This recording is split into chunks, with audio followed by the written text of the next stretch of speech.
Gimana Kang Aziz? Sudah? Oh ya, alhamdulillah.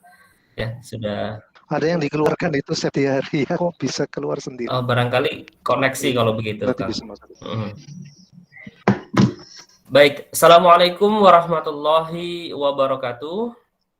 Waalaikumsalam Waalaikumsalam warahmatullahi wabarakatuh. warahmatullahi wabarakatuh. Waalaikumsalam warahmatullahi Alhamdulillah, wabarakatuh. alhamdulillah, puji syukur. Mari kita haturkan kepada Allah Subhanahu wa taala. Pada pagi hari ini kita bisa bertemu bertatap muka ya secara virtual di ruang tatap maya. Tentunya ini adalah sebuah keberkahan, sebuah kebaikan di tengah kondisi kesehatan kita yang mungkin belakangan ini kritis. Kita masih diberikan kemampuan, kekuatan untuk bertemu ya, untuk mendiskusikan isu-isu kekinian berkaitan dengan demokrasi, kemudian terorisme dan juga agama begitu ya. Tentu yang kedua, salat beriring salam semoga kita tetap curahkan dan semoga tetap terlimpahkan kepada baginda kita Nabi besar Muhammad Sallallahu alaihi wasallam. serta diskusi mingguan Dialektika Institute yang berbahagia. Alhamdulillah pagi hari ini kita bisa ya menghadiri ini, dan di tengah-tengah kita sudah hadir bersama kita pembicara pertama yaitu Kang Rizky Gunawan. Beliau adalah Ketua Pusat Moderasi ya Beragama UIN Bandar Lampung. Selamat pagi Kang Rizky, bagaimana kabarnya? Selamat pagi. Alhamdulillah baik ini. Selalu sehat dengan keadaan seperti ini. Sehat ya. Alhamdulillah. Baik, berikutnya kita akan sapa Kang Abdul Aziz ya. Beliau adalah Direktur Riset Bidang Budaya dan Agama dari Dialektika Institute. Selamat pagi Kang Abdul Aziz. Pagi Mas Dion. Ya. Ya, bagaimana kabarnya Kang? Sehat. Alhamdulillah sehat-sehat selalu ya. Alhamdulillah. Baik, di tengah-tengah kita juga di sini sudah hadir ada Kang Yasin Muhammad. Selamat pagi Kang Yasin. Selamat pagi. Kemudian ada Muhammad Nasir ya, Kang Nasir. Ya. Dan juga ada beberapa rekan-rekan yang bergabung yang tentu saja saya tidak bisa menyebutkannya satu persatu, tapi tidak mengurangi rasa hormat saya kepada rekan-rekan sekalian yang telah hadir di tengah-tengah kita. Tema kita pagi hari ini cukup seksi saya kira di tengah bulan ini. Bagaimana kita tahu bulan ini kita peringati sebagai bisa dikatakan ya 20 tahun setelah 9/11 ya yang ada di Amerika. Ini adalah 20 tahun peringatan setelah peristiwa itu yang kemudian memecah atau bisa dibilang membuat citra Islam yang baru gitu ya, yang dikatakan sebagai intoleran dan terorisme. Apakah citra itu saat ini masih bisa kita lihat ataupun masih bisa melekat pada diri kita ataupun pada pribadi kita sebagai seorang muslim? Nah, ini yang akan kita pecahkan bersama-sama dengan diskusi kali ini dengan tema agama, terorisme dan intoleransi ya. Baik, rekan-rekan para peserta diskusi, sebelum kita memulai diskusi kita kali ini, mari kita awali dengan berdoa. Mudah-mudahan apa yang kita diskusikan pagi hari ini memberikan keberkahan dan memberikan pencerahan kepada diri kita. Baik, biqiraatil basmalah. Bismillahirrahmanirrahim. Baik, rekan-rekan, mari kita awali ya dengan pemaparan pertama yang nanti akan disampaikan oleh Kang Rizky Gunawan. Dengan segala hormat, waktu dan tempat disilakan. Monggo Kang Rizky. Baik. Bismillahirrahmanirrahim. Assalamualaikum warahmatullahi wabarakatuh. Alhamdulillahirabbil alamin wa bihi nasta'in ala umuri dunya waddin. Wassalatu wassalamu ala asyrafil anbiya'i wal mursalin wa ala alihi wa sahbihi wa man tabi'ahu ila yaumiddin, amma ba'du. Rabbi syrah li sadri wa yassir li amri wahlul 'uqdatam min lisani yafqahu qawli. Sebelumnya saya ucapkan terima kasih kepada Bapak moderator ya, Bapak Kang Taat Budiono, salam kenal. Ini direktur dari Dialektika, Kang Ajis. Ini memang teman sekamar saya dulu, ini orang yang sangat luar biasa ya. Kalau bisa dibilang beliau ini adalah guru saya lah. Guru saya di panutan guru saya di Pondok Darussunnah dulu. Kemudian salam kenal kepada Kang Yasin, Kang Mukhtar, dan juga beberapa peserta lainnya. Memang agak cukup berat ya tema kali ini.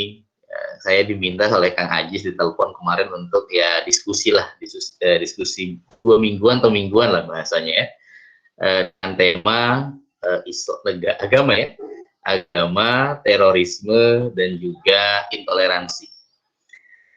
Sebenarnya cukup menarik lah, tema ini sangat menarik karena kita lihat kondisi Indonesia sekarang ya, sama-sama kita lihat loh, baik kondisi yang ada di daerah kita masing-masing. Kalau saya melihat, membacanya di daerah saya, Bandar Lampung ya, di kota Bandar Lampung, kemudian lebih melebar di Provinsi Lampung. Mungkin teman-teman semua yang sudah melihat secara nasional ya, beberapa kejadian-kejadian ya, seperti terjadinya pembakaran Masjid Ahmadiyah ya, kemudian beberapa kita melihat kasus-kasus yang sebelumnya terjadinya pembongkaran situs-situs misal keagamaan yang ada di Sunda, Wiwitan, dan lain sebagainya lah. Bahkan Sampang ke jauh belakang seperti tragedi-tragedi kekerasan yang bisa dilihat ya, kalau ditelusuri lebih dalam, mereka menggunakan alasan agama. Nah, di sini kan ada agama, kemudian terorisme, dan juga intoleransi. Jadi ada benang merah lah kalau kita telisik lebih jauh, kegiatan-kegiatan atau tindakan-tindakan kekerasan dilakukan oleh orang yang mungkin KTP-nya beragama Islam. Nah, tindakan intoleransi dan tindakan terorisme ini ya kebanyakan ya semangatnya itu dikarenakan oleh agama. Ya begitu ya. Nah, coba kita bedah lah dari segi moderasi beragama. Nah, saya sedikit ada apa ini namanya? Share ya, saya izin share ya. Nah, ini biar mungkin bisa. Gimana caranya share ini?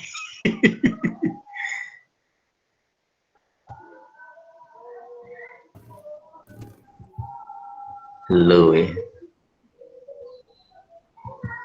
Bisa Mas Rizky? Bisa ya?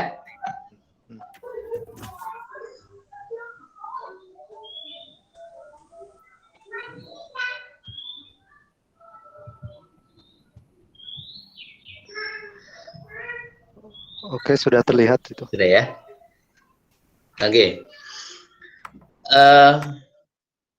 Mungkin tadi sedikit disinggung oleh Kang Ajis tadi, ya, oleh Pak Direktur tadi, terkait dengan peristiwa-peristiwa yang terjadi, salah satunya terjadinya tindakan terorisme, dalam tanda kutip ya, Taliban yang menyerang WTC, ya, 20 tahun yang lalu. Kita mulai. Nah, sebenarnya bagaimana kita menyadari kita sebagai warga Indonesia ya menghadapi melihat fenomena-fenomena tindakan-tindakan yang dianggap ya, mungkin ada yang menganggap itu adalah terorisme, ada yang menganggap itu bukan terorisme, ya tergantung perspektif dan paradigma yang digunakan oleh mereka. Nah, pertama adalah yang ingin saya sampaikan, kita harus menyadari bahwasanya ya, kita ini sebagai multiple agent lah, kan? Satu sisi kita sebagai warga agama, ya kan? Kita beragama Islam.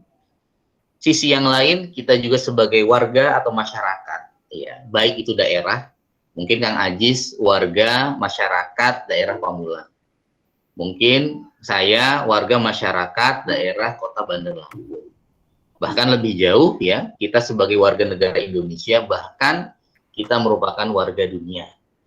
Nah, jadi jangan sampai pola pikir kita ini hanya sebagai warga agama saja, hanya warga agama yang mungkin ya kebetulan KTP kita adalah sebagai agama Islam.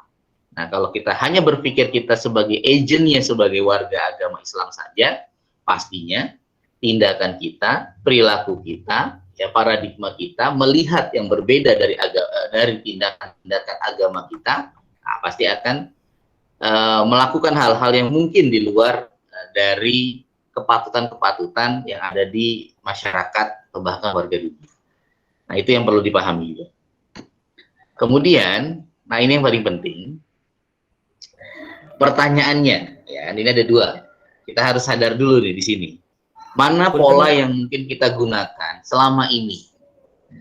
Nah, apakah pola pertama ini, ya, ada warga Kang Rizky, mohon maaf, punten, ini PPT-nya belum tampak nih Kang Rizky. Barangkali mungkin belum ya? Memilih apa tadi? Salah memilih share barangkali.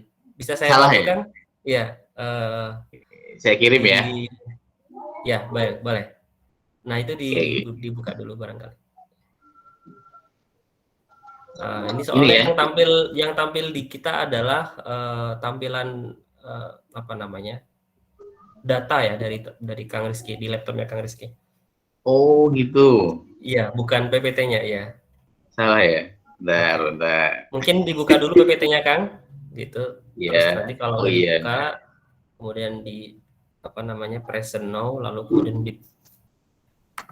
dipilih a window, terus pilih yang itu PPT-nya. Bentar nih Kang ya, mohon maaf mengganggu sedikit. Oke. Pakai yang jendela apa seluruh veranda? Jendela yang ya? Jendela ya, jendela. Window or screen? Oh ya, ada. Salah. Lihat? Ya, sudah tampak Kang ya. Tampak ya? Ya. Ya. Oke, kita lanjutkan. Terkait dengan moderasi beragama ya. Tadi sudah saya sampaikan ya bahwasanya banyak sekali fenomena-fenomena ya tindakan-tindakan intoleransi atau bahkan terorisme lah yang mengatasnamakan agama. Dia memiliki alasan bahwasanya agama ini menjadi justifikasi membolehkan tindakan-tindakan mereka. Ya, padahal ya kalau kita sadari ya seperti saya sampaikan bahwasanya kita ini ya tidak hanya sebagai warga agama, ya kan? Bukan hanya sebagai warga agama, ya mungkin dalam kita sebagai warga yang beragama Islam, tapi kita juga sebagai masyarakat Indonesia, masyarakat daerah, masyarakat negara, bahkan warga dunia. Ya tentunya, ya dalam hal ini kita harus menyesuaikan ya, aturan-aturan ya yang berlaku pada masyarakat ya dunia bahkan masyarakat Indonesia ya tadi terkait itu. Kemudian, nah di sini ada dua paradigma sebenarnya. Yang paradigma ini mungkin akan mempengaruhi cara pandang kita terhadap fenomena-fenomena yang ada. Yang pertama adalah kita melihat bahwasanya warga agama menjadi lingkaran di tengah. Kemudian lebih besarnya ada warga masyarakat, lebih besarnya ada warga negara, kemudian lebih besarnya lagi ada warga. Nah, paradigma yang kedua, ya kalau kita gunakan ini, ya ada paradigma warga masyarakat, warga negara, warga dunia, dan terakhir adalah warga agama. Nah, tentunya kalau kita menggunakan paradigma yang kedua ini, bahwasanya warga agama adalah warga yang paling besar, warga yang teratas, ya, warga yang paling utama, ya, tentunya kita pahami bahwasanya segala tindak yang ada di dunia ini itu berdasarkan agamanya. Ya. Tapi kalau misalkan kita menggunakan paradigma ini, ya, tentunya kita lebih permisif, ya, kita lebih toleran, ya, karena sebagai warga agama, ya, bukanlah menjadi warga yang paling atas di antara semua agent-agent ya posisi-posisi kita dalam bermasyarakat. Nah, seperti halnya kita melihat, ya, kalau kita masukkan dalam contoh misalnya pembakaran Masjid Ahmadiyah. Secara agama, mungkin sebagian ulama mengatakan Ahmadiyah itu adalah sesat. Ya, ini secara agama. Kemudian warga Syiah, Ya, agama yang warga yang menganut agama Syiah. Kita tahu bahwasanya kasus di Indonesia, khususnya seperti di Madura, terjadi pengusiran terhadap warga yang beragama Syiah. Ya, dirampas hak tanahnya, kemudian diusir dan tidak boleh kembali lagi. Ya, dikarenakan bahwasanya mereka adalah masyarakat yang beragama Syiah. Padahal di sisi lain, ya, orang-orang yang mereka usir, yang memang pada saat itu adalah mereka beragama Syiah, ya, juga mereka bagian dari masyarakat Madura. Juga mereka sebagian dari masyarakat yang ber-KTP, ya, sebagai warga negara Indonesia. Nah, apakah tindakan mereka dibenarkan secara negara? Tentunya tidak boleh. Memang secara aturan undang-undang, ya, bagaimanapun semua warga negara Indonesia, ya, yang berhak tinggal, ya, tidak boleh dilakukan mendapatkan tindakan-tindakan diskriminasi, ya, mengatasnamakan agama, kan begitu. Jadi melihat intoleransi terorisme, ya, seharusnya kita berpikir, ya, secara paradigma kita tidak boleh menaruh, ya, memposisikan, ya, agama atau warga agama ini menjadi yang paling utama sehingga kita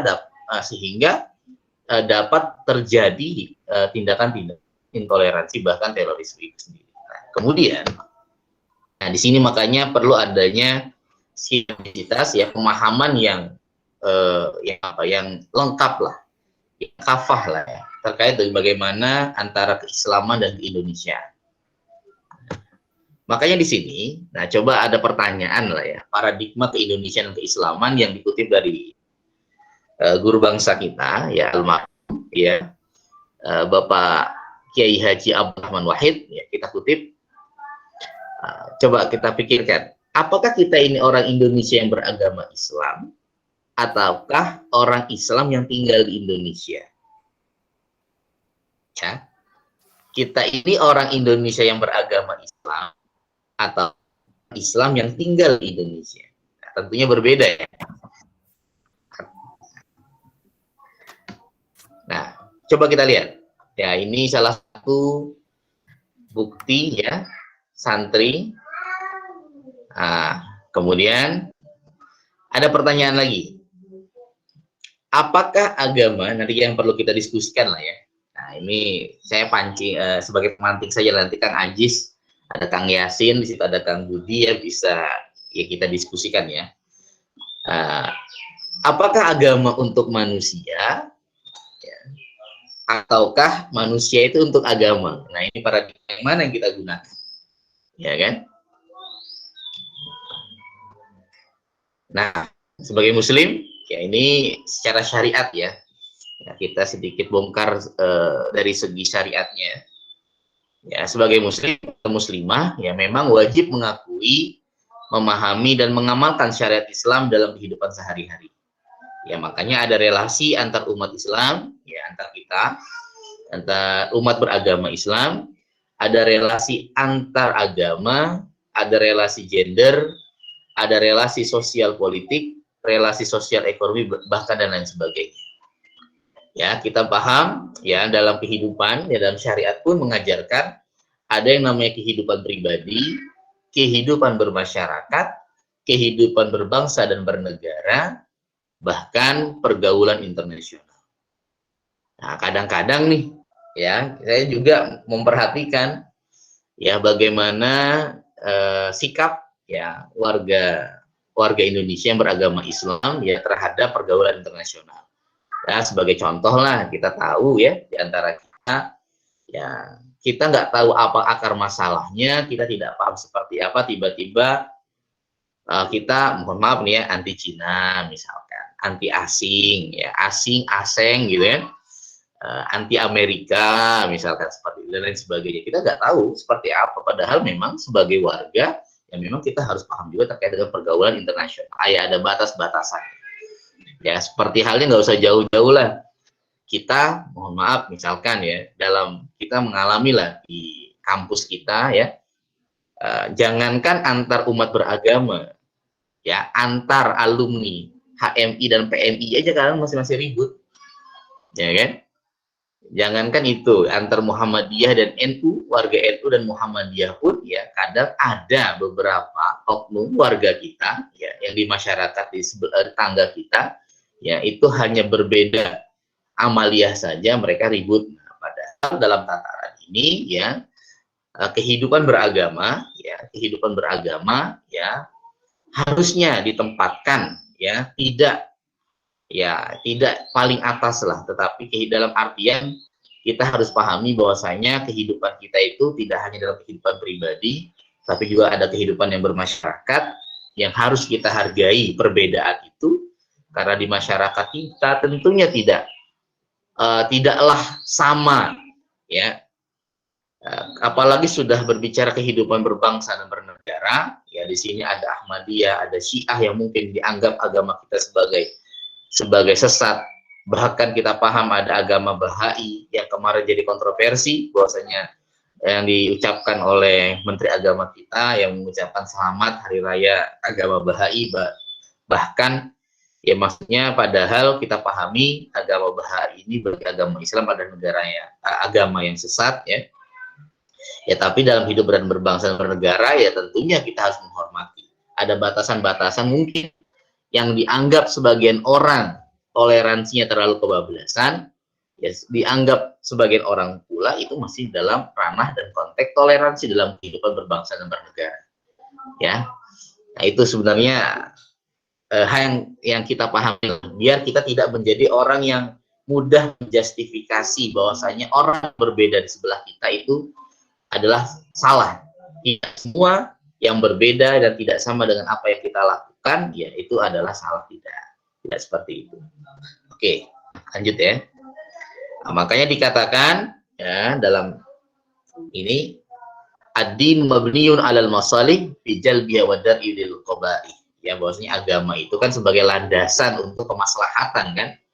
Ya fi jalbiha wa dar'i ya lil bahwasanya juga ya untuk menghalangi ya kalau nggak salah ya wa dar'i lil qaba'i. Apa sih preventif terhadap hal-hal yang buruk ya, agama itu kan itu untuk kemaslahatan intinya, bukan berarti mengatasnamakan agama ya kita semau-mau kita untuk melakukan tindakan-tindakan intoleransi terhadap orang yang berbeda di antara kita ya, bahkan di dalam agama kita sendiri yang lebih parah di luar agama kita yang berbeda ya, bahkan terhadap negara lain yang mungkin dianggap kita sebagai antek-antek ya, antek Cina misalnya ya. Cina itu jelek, kita benci Cina, kita nggak tahu ya gimana runutan dan sebagainya ya, tiba-tiba kita melakukan hal itu, padahal agama tidak seperti itu. Nah ini dalilnya ya dari hadis Nabi ya, an Abi Hurairah anna Nabi sallallahu alaihi wasallam qala inna hadza ad-din yusrun, ya kan, bahwasanya kata Nabi dalam hadis Abi Hurairah yang diriwayatkan oleh Imam Al-Bukhari dalam kitab sahihnya, bahwasanya agama ini adalah agama yang mudah, yusrun. Ya mohon dikoreksi ya Kang Aziz, nih Kang Aziz yang paling pakar ini masalah hadis. Ya, walan yushadda hadza ad-din ahadun illa ghalaba. Ya, saddidu wa qaribu wa abshiru wasta'inu bil ghudwah war rauhah wa syai'in minad duljah. Ya, ini apa? Ya bahwasanya agama ini sebenarnya tidak menyulitkan lah, yusrun ya, jadi tidak perlulah untuk disulit-sulitkan agama ini ya intinya ke sana. Nah, kemudian ini juga dalilnya nah ini pertanyaan berikutnya mungkin diskusi kita ya kaitannya dengan terorisme ya dan intoleransi. Ya mungkin landasannya bisa merujuk ke sini. Apakah pelaksanaan atau penegakan syariat Islam itu harus diformalkan dalam kehidupan? Nah, ini kan yang sedang panas-panasnya juga ya. Ya dari ya mungkin dalam hal ini yang terformalkan itu kan negara warga Aceh ya. Warga Aceh. Ya, apakah karena kita muslim atau muslimah nama kita harus pakai nama Islam ya? Mana nama Islam ya, kayak Abdul Aziz ya. Itu kan nama Islam ya, karena seorang Muslim namanya Abdul Aziz, Abdullah ya. Apakah negara harus dilabelkan Islam? Ya, ya mana negara Islam yang ada di negara yang ada di dunia ini? Apakah hukum kita harus dinamai syariat Islam? Pemahaman syariat Islam yang mana? Nah itu ya, nanti kita diskusikan. Ini masih banyak ini, ada 94 slide ini. Mana yang lebih baik? Nah ini juga. Minyak zaitun berlabel gambar Nabi atau minyak babi berlabel gambar, minyak zaitun berlabel gambar babi ya, atau minyak babi berlabel gambar onta. Nah, ini juga bisa menjadi renungan kita ya, diskusi kita ya. Karena memang ya menurut hasil penelitian dan riset ya, yang kami lakukan di Pusat Kajian Moderasi Beragama UIN Raden Intan Lampung terhadap Sivitas Akademika UIN Raden Intan Lampung, yang kami lakukan pada awalnya pada mahasiswa, memang secara umum ya, maksudnya mayoritas ya, pemahaman atau praktik yang dilakukan oleh mahasiswa kita ya masih dalam tataran labeling. Ya, masih dalam tataran simbolisme, ya, dalam artian belum terang memahami bagaimana substansi dari agama. Contohnya inilah, ya kalau saya merujuk apa yang disampaikan oleh guru kami, ya almarhum Kiai Haji Ali Mustafa Yakub, ya, beliau sering mengatakan bahwasanya seperti halnya mereka mencontohkan seperti hotdog, namanya kan hotdog ya, dog ya, anjing ya. Tapi dalamnya kan kalau di Indonesia bukan daging anjing. Tapi orang-orang yang tidak paham mendengar kata hotdog saja, ya itu seakan-akan bahwasanya itu adalah haram. Nah, padahal tidak tahu bagaimana isi dan substansi dari hotdog itu. Nah, sebagaimana halnya, ya kalau minyak zaitun dilabeli gambar babi, ya tentunya warga yang tidak paham isi dari minyak zaitun itu, bahwasanya botol itu adalah minyak zaitun, pastinya akan mengatakan itu haram. Ya, tapi kadang-kadang ya kalau misal dia karena tidak paham tadi, ya minyak babi yang kasih label onta dianggapnya halal. Ini yang salah. Ya itu masih dalam tataran simbolis.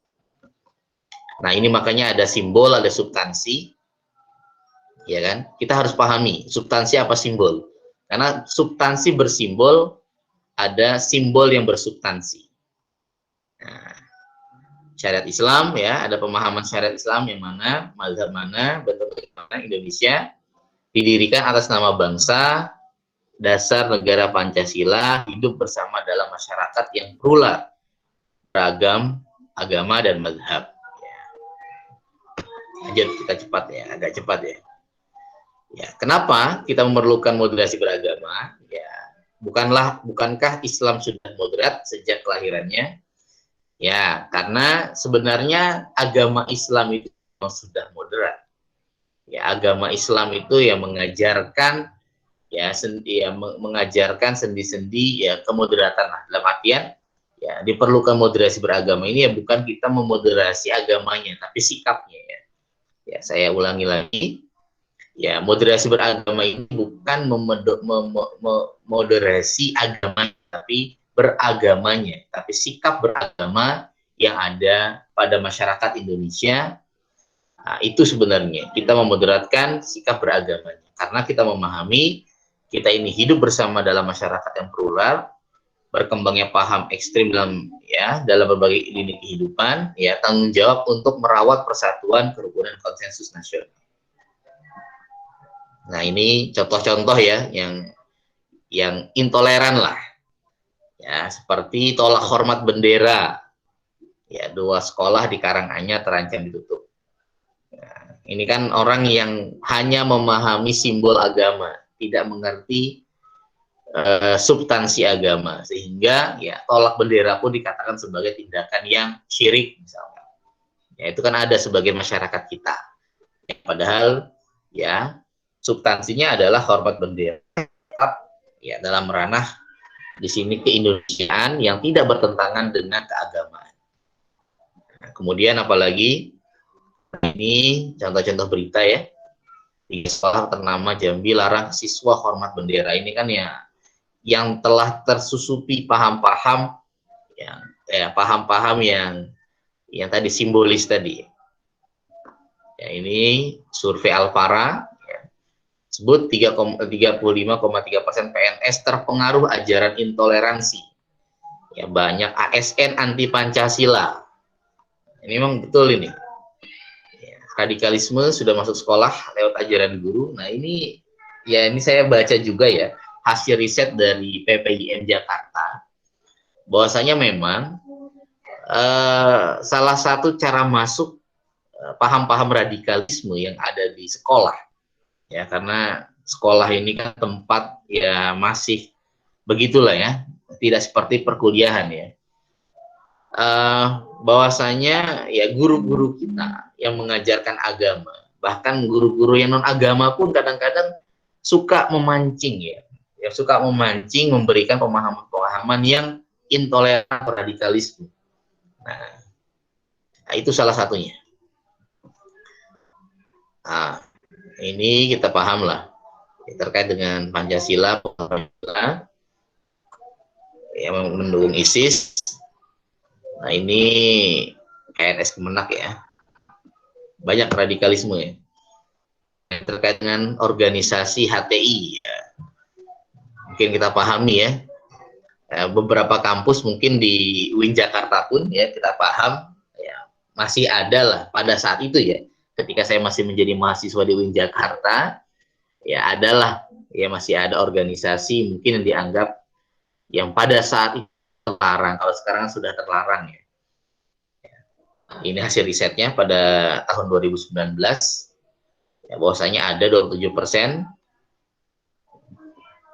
tentang khilafah Islamiyah ya, ini hasil survei ya, hasil survei bahwasanya terkait dengan penerapan khilafah Islamiyah. Nah, ini kan tujuan ya, tujuan untuk mendirikan negara khilafah Islamiyah. Kemudian cara-cara mereka untuk mendirikan itu kan banyak sekali tindakan-tindakan yang mereka lakukan, strateginya ya, salah satunya menanamkan paham-paham khilafah yang mungkin anti Pancasila dan anti keindonesiaan, bahkan dari hal itu menelurkan ya orang-orang yang sangat keras ya terhadap sesamanya ya di masyarakat ya, bahkan melakukan terorisme ya, makanya HTI itu dilarang. Nah, ini salah setuju 11% ya, setuju 25,5%. Nah, ini bayangkan berapa persen, hampir 36 ya, 37%. Sangat bahaya ini sebenarnya. Nah, ini ideologi ya, ideologi yang ideal lah untuk Indonesia. Nah, ideologi Islam 36,1% ya, Pancasilanya, bentuk negara ideal ya, nanti kita diskusikan lah kalau ini. Mungkin teman-teman yang di sini ada ya, mungkin ada yang pro khilafah, yang monggo ya, kita diskusikan. Yang tidak pro terhadap Pancasila juga yang monggo ya, mungkin ada tawaran ya, negara kita ini dijadikan sebagai ideologi seperti apa misalkan ya, monggo saja. Syiah mungkin ya, bentuk negara ya, ini bisa banyak sebenarnya. Nah, ini hasil-hasil riset ya. 19,4% PNS tidak setuju Pancasila. Ini ada. Nah, ini real ya, hasil riset dari Alfara Research Center. Ya, kita tidak sedang ya, kita jujur saja kalau merujuk pada hasil riset ya, Indonesia, warga Indonesia tidak sedang baik-baik saja ya terhadap pemahaman-pemahaman yang anti negara, anti Pancasila, ya, anti Indonesia, dan berkeinginan untuk mendirikan negara khilafah Islamiyah.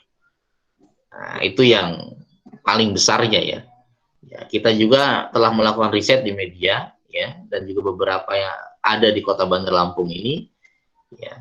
Memang kalau generasi-generasi yang, mohon maaf ya, kalau kita melihat pembagian generasi kan ada generasi Ya, generasi Z itu kan orang-orang yang istilahnya kayak dari SMP, SMA, perkuliahan S1 itu kan masih generasi Z ya. Ada generasi milenial, mungkin kita ini ya Kang Aziz generasi milenial, ada younger milenial, kita masih younger ya, masih 30 tahunan, ada yang kemudian yang old milenial ya, bahkan ada yang atasnya lagi ya, ada baby boomer ya, seperti orang-orang tua ada atas 50 ke atas atau 60 ke atas. Nah, itu memang banyak sekali pemahaman-pemahaman yang anti Pancasila dan lain sebagainya. Nah, ini harus diwaspadai sebenarnya. Nah, ini survei juga mengatakan ada 9,2% rakyat Indonesia menganggap bahwa bentuk NKRI perlu diganti. Nah, ini bukan dari Saiful Muzani riset ya. Ya, menjadi negara Islam atau khilafah yang bersandar pada Al-Quran, hadis, dan pendapat ulama tertentu. Nah, yes, bahkan 79,3% ya, warga negara Indonesia tidak setuju NKRI, ya ini yang tidak setuju ya, berubah menjadi khilafah. Ya, sementara 11,5% lainnya responden mengaku tidak tahu atau tidak menjawab. Nah, ini yang 9,2% ini yang mungkin ya, bukan mungkin, bahkan memang terbukti ya dalam hasil-hasil penelitian, mereka inilah yang melakukan tindakan-tindakan intoleransi bahkan terorisme. Nah, makanya dikatakan meski survei SMR menunjukkan hanya segelintir minoritas warga Indonesia yang bersimpati pada isi dan khilafah, namun terdapat indikasi bahwa dukungan terhadap ISIS dan khilafah itu memiliki kecenderungan lebih kuat di kalangan muda dibandingkan kelompok umur lainnya. Ya. Nah, ini riset-riset ya, mungkin bisa kita nanti diskusikan, udah hampir jam 11 ya. Nah, ini terdapat Kang Rizky, punten waktunya gimana? sampai pukul 11 ya Kang ya? Oh, Sekitar sampai 10 menit 11 lagi. ya? Boleh ya? Oke. Nah, soalnya banyak ini, ada 94 halaman slide-nya. Nah, survei ya, melibatkan dari 1.520 responden di 34 provinsi. Terdapat 7,7% masyarakat Indonesia bersedia melakukan tindakan radikal. Nah, ini perlu ditindaklanjuti nih sama dialektika ini, kondisi religiusitas warga Indonesia ya, yang 7,7% ini luar biasa ini. Seperti apa posisinya, penyebabnya, dan lain-lainnya, ya solusi untuk menangkal mereka ya, bahkan mereka bagaimana caranya mereka bisa tobat ya, untuk melakukan tindakan radikal bila ada kesempatan. Banyak 0,4% justru pernah melakukan tindakan radikal. Nah, ini sudah diriset ya oleh lembaga LSI ya, oleh White Foundation ya, dan juga lembaga LSI. Nah, ini. Kemudian dikatakan ya, meski hanya sebesar 7,7%, jika diproyeksikan maka sekitar 11 juta umat Islam Indonesia yang bersedia bertindak radikal. Ini nggak dikit nih Kang Aziz. 11 juta warga Jakarta aja nggak nyampe kayak 11 juta ya. Banyak banget ini ternyata ya. Iya, ini hasil riset kan. Ya, ini potensi-potensinya luar biasa ya. Makanya kalau dibiarkan, makanya kenapa Pak Lukman Hakim Saifuddin yang Menteri Agama pada saat itu ya menggaungkan moderasi beragama ini, salah satunya untuk merespon ya hasil-hasil riset ini ya. Kemudian bagaimana tindakan-tindakan di lapangan, kita tahu lah Kang ya, bahwasanya kampus-kampus Islam ya, UIN itu ya, jangankan di UIN Jakarta, di UIN Lampung pun sebenarnya hasil risetnya menunjukkan sudah ya waspada lah, hampir zona merah dalam pemahaman dan juga perilaku yang mengarah ekstremisme, begitu Kak. Nah, makanya kenapa ada moderasi beragama itu salah satu alasannya. Ini sama dengan jumlah umat Islam di Jakarta ya, dan Bali yang siap bertindak radikal. Bayangkan satu Jakarta bertindak radikal, habis Indonesia kan. Nggak ada Pamulang lagi tuh kan. Namun masih ada 72% umat Islam Indonesia menolak ya untuk berbuat radikal ya, seperti melakukan penyerangan terhadap ibadah pemeluk agama lain. Nah, ini kan terjadi ya Kang ya. Ya bahwasanya ya sebagian yang 7,7% ini yang dianggap kecil padahal ya. Kalau 11 juta ya bayangkan tersebar di berbagai provinsi dan memang terbukti mereka melakukan penyerangan, penghancuran, pembakaran ya terhadap umat ibadah lain lah. Itu kan tindakannya sudah masuk ranah pidana sebenarnya. Tidak boleh mengatasnamakan agama melakukan tindakan kekerasan bahkan terorisme. Itu kan sudah melanggar aturan. Nah, bahkan melakukan sweeping nih kan, tempat yang dianggap bertentangan dengan syariat Islam, ya FPI lah, mohon maaf. Walaupun memang sekarang sudah dibubarkan, ya nggak tahu lah itu mau alasannya politik atau tidak, tapi tindakan-tindakan sweeping yang memang itu bukan ranahnya, itu adalah ranah dari siapa? Ranah dari petugas ya, petugas kayak polisi dan lain-lain ya. Itu jangan tidak bisa tidak dianggap benar lah ya. Nah, ini negara-negara Islam harus bersatu membentuk satu kesatuan pemerintahan khilafahan. Nah, ini 37% ya sangat setuju ya, kemudian setuju 41%, banyak berarti kan. Mungkin Kang Ajis juga kalau ditanya, Kang setuju nggak negara kita negara khilafah, mungkin ya. Kalau utopia yang kita harapkan bahwasanya negara Islam itu kalau misalkan kita menjadi khilafah itu akan menjadi negara yang sangat luar biasa dan sebagainya kan begitu ya. Oh iya setuju, pasti ngejawabnya seperti itu. Nah ini tidak setuju dan sebagainya. Nah ini banyak nih pandangan dan sikap terhadap isu-isu dalam pidana Islam. Nah ini terkait dengan jihad, ide kekhilafahan, setuju orang murtad dibunuh, bayangkan ini. Orang murtad dibunuh, yes.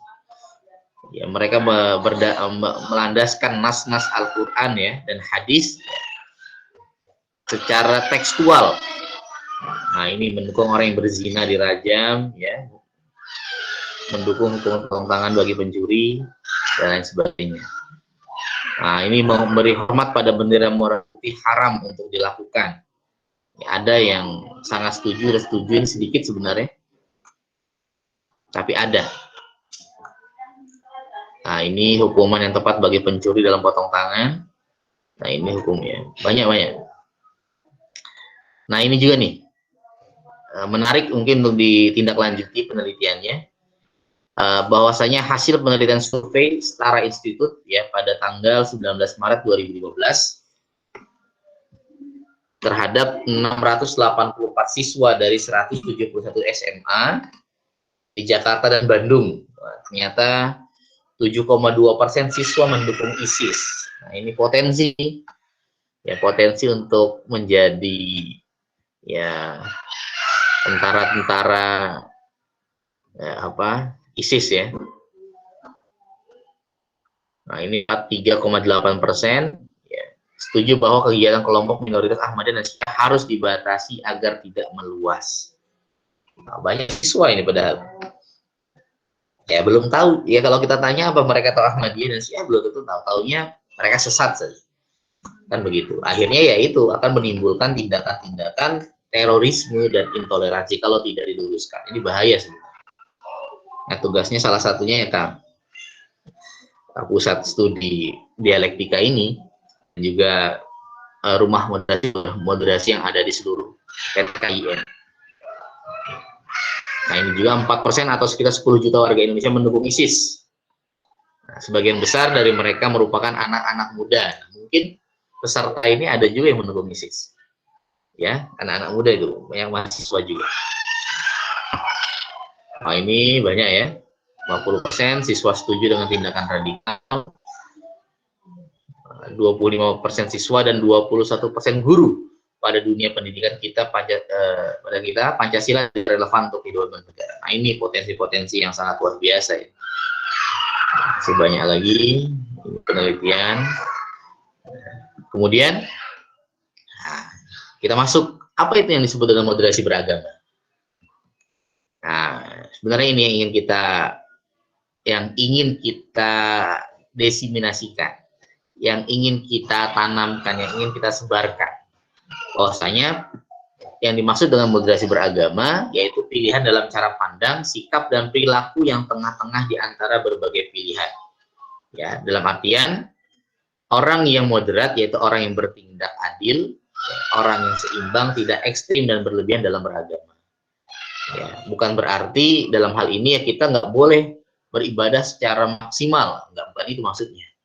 Ya memang kalau kita beribadah ya harus kita maksimalkan, tapi dalam ranah-ranah kemasyarakatan contohnya ya dalam bertetangga kalau memang berbeda agama ya bukan berarti kita mengabaikan etika bagaimana bermasyarakat, ya itu maksudnya.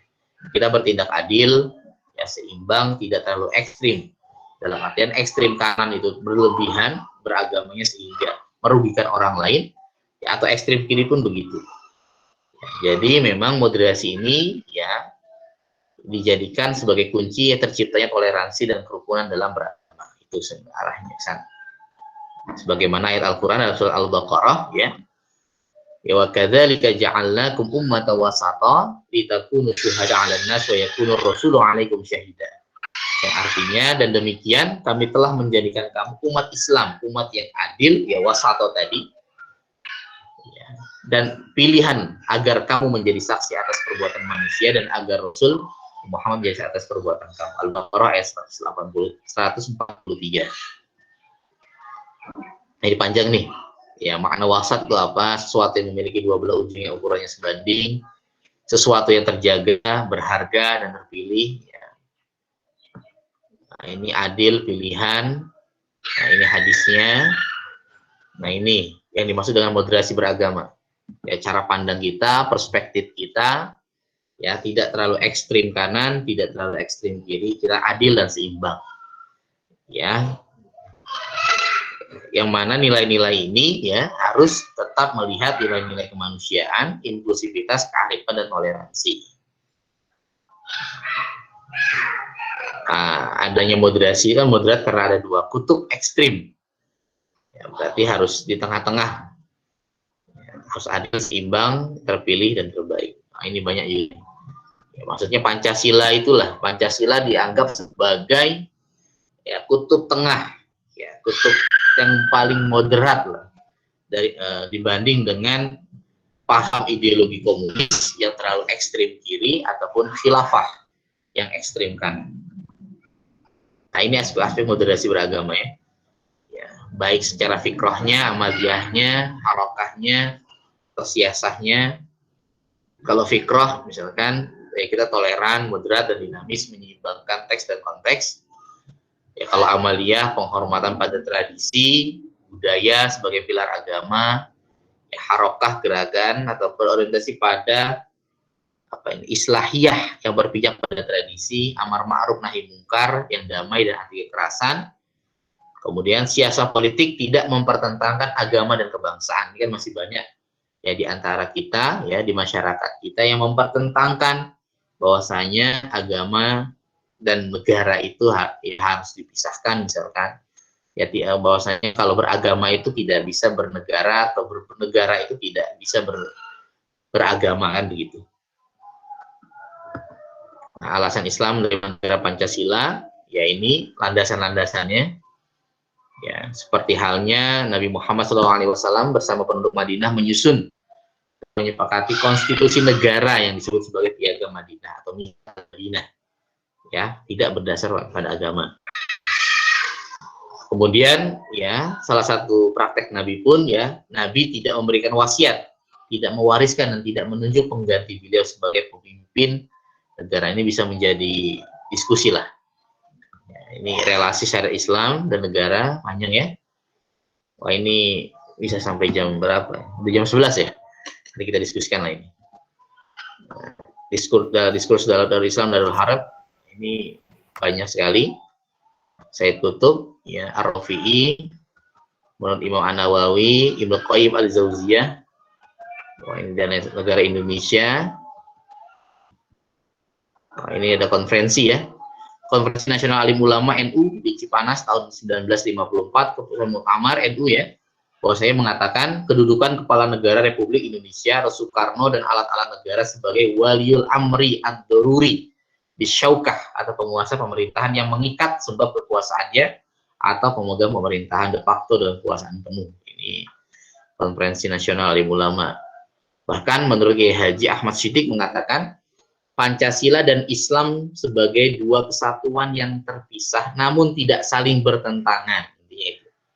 Pancasila adalah ideologi, sedangkan Islam adalah agama. Nah,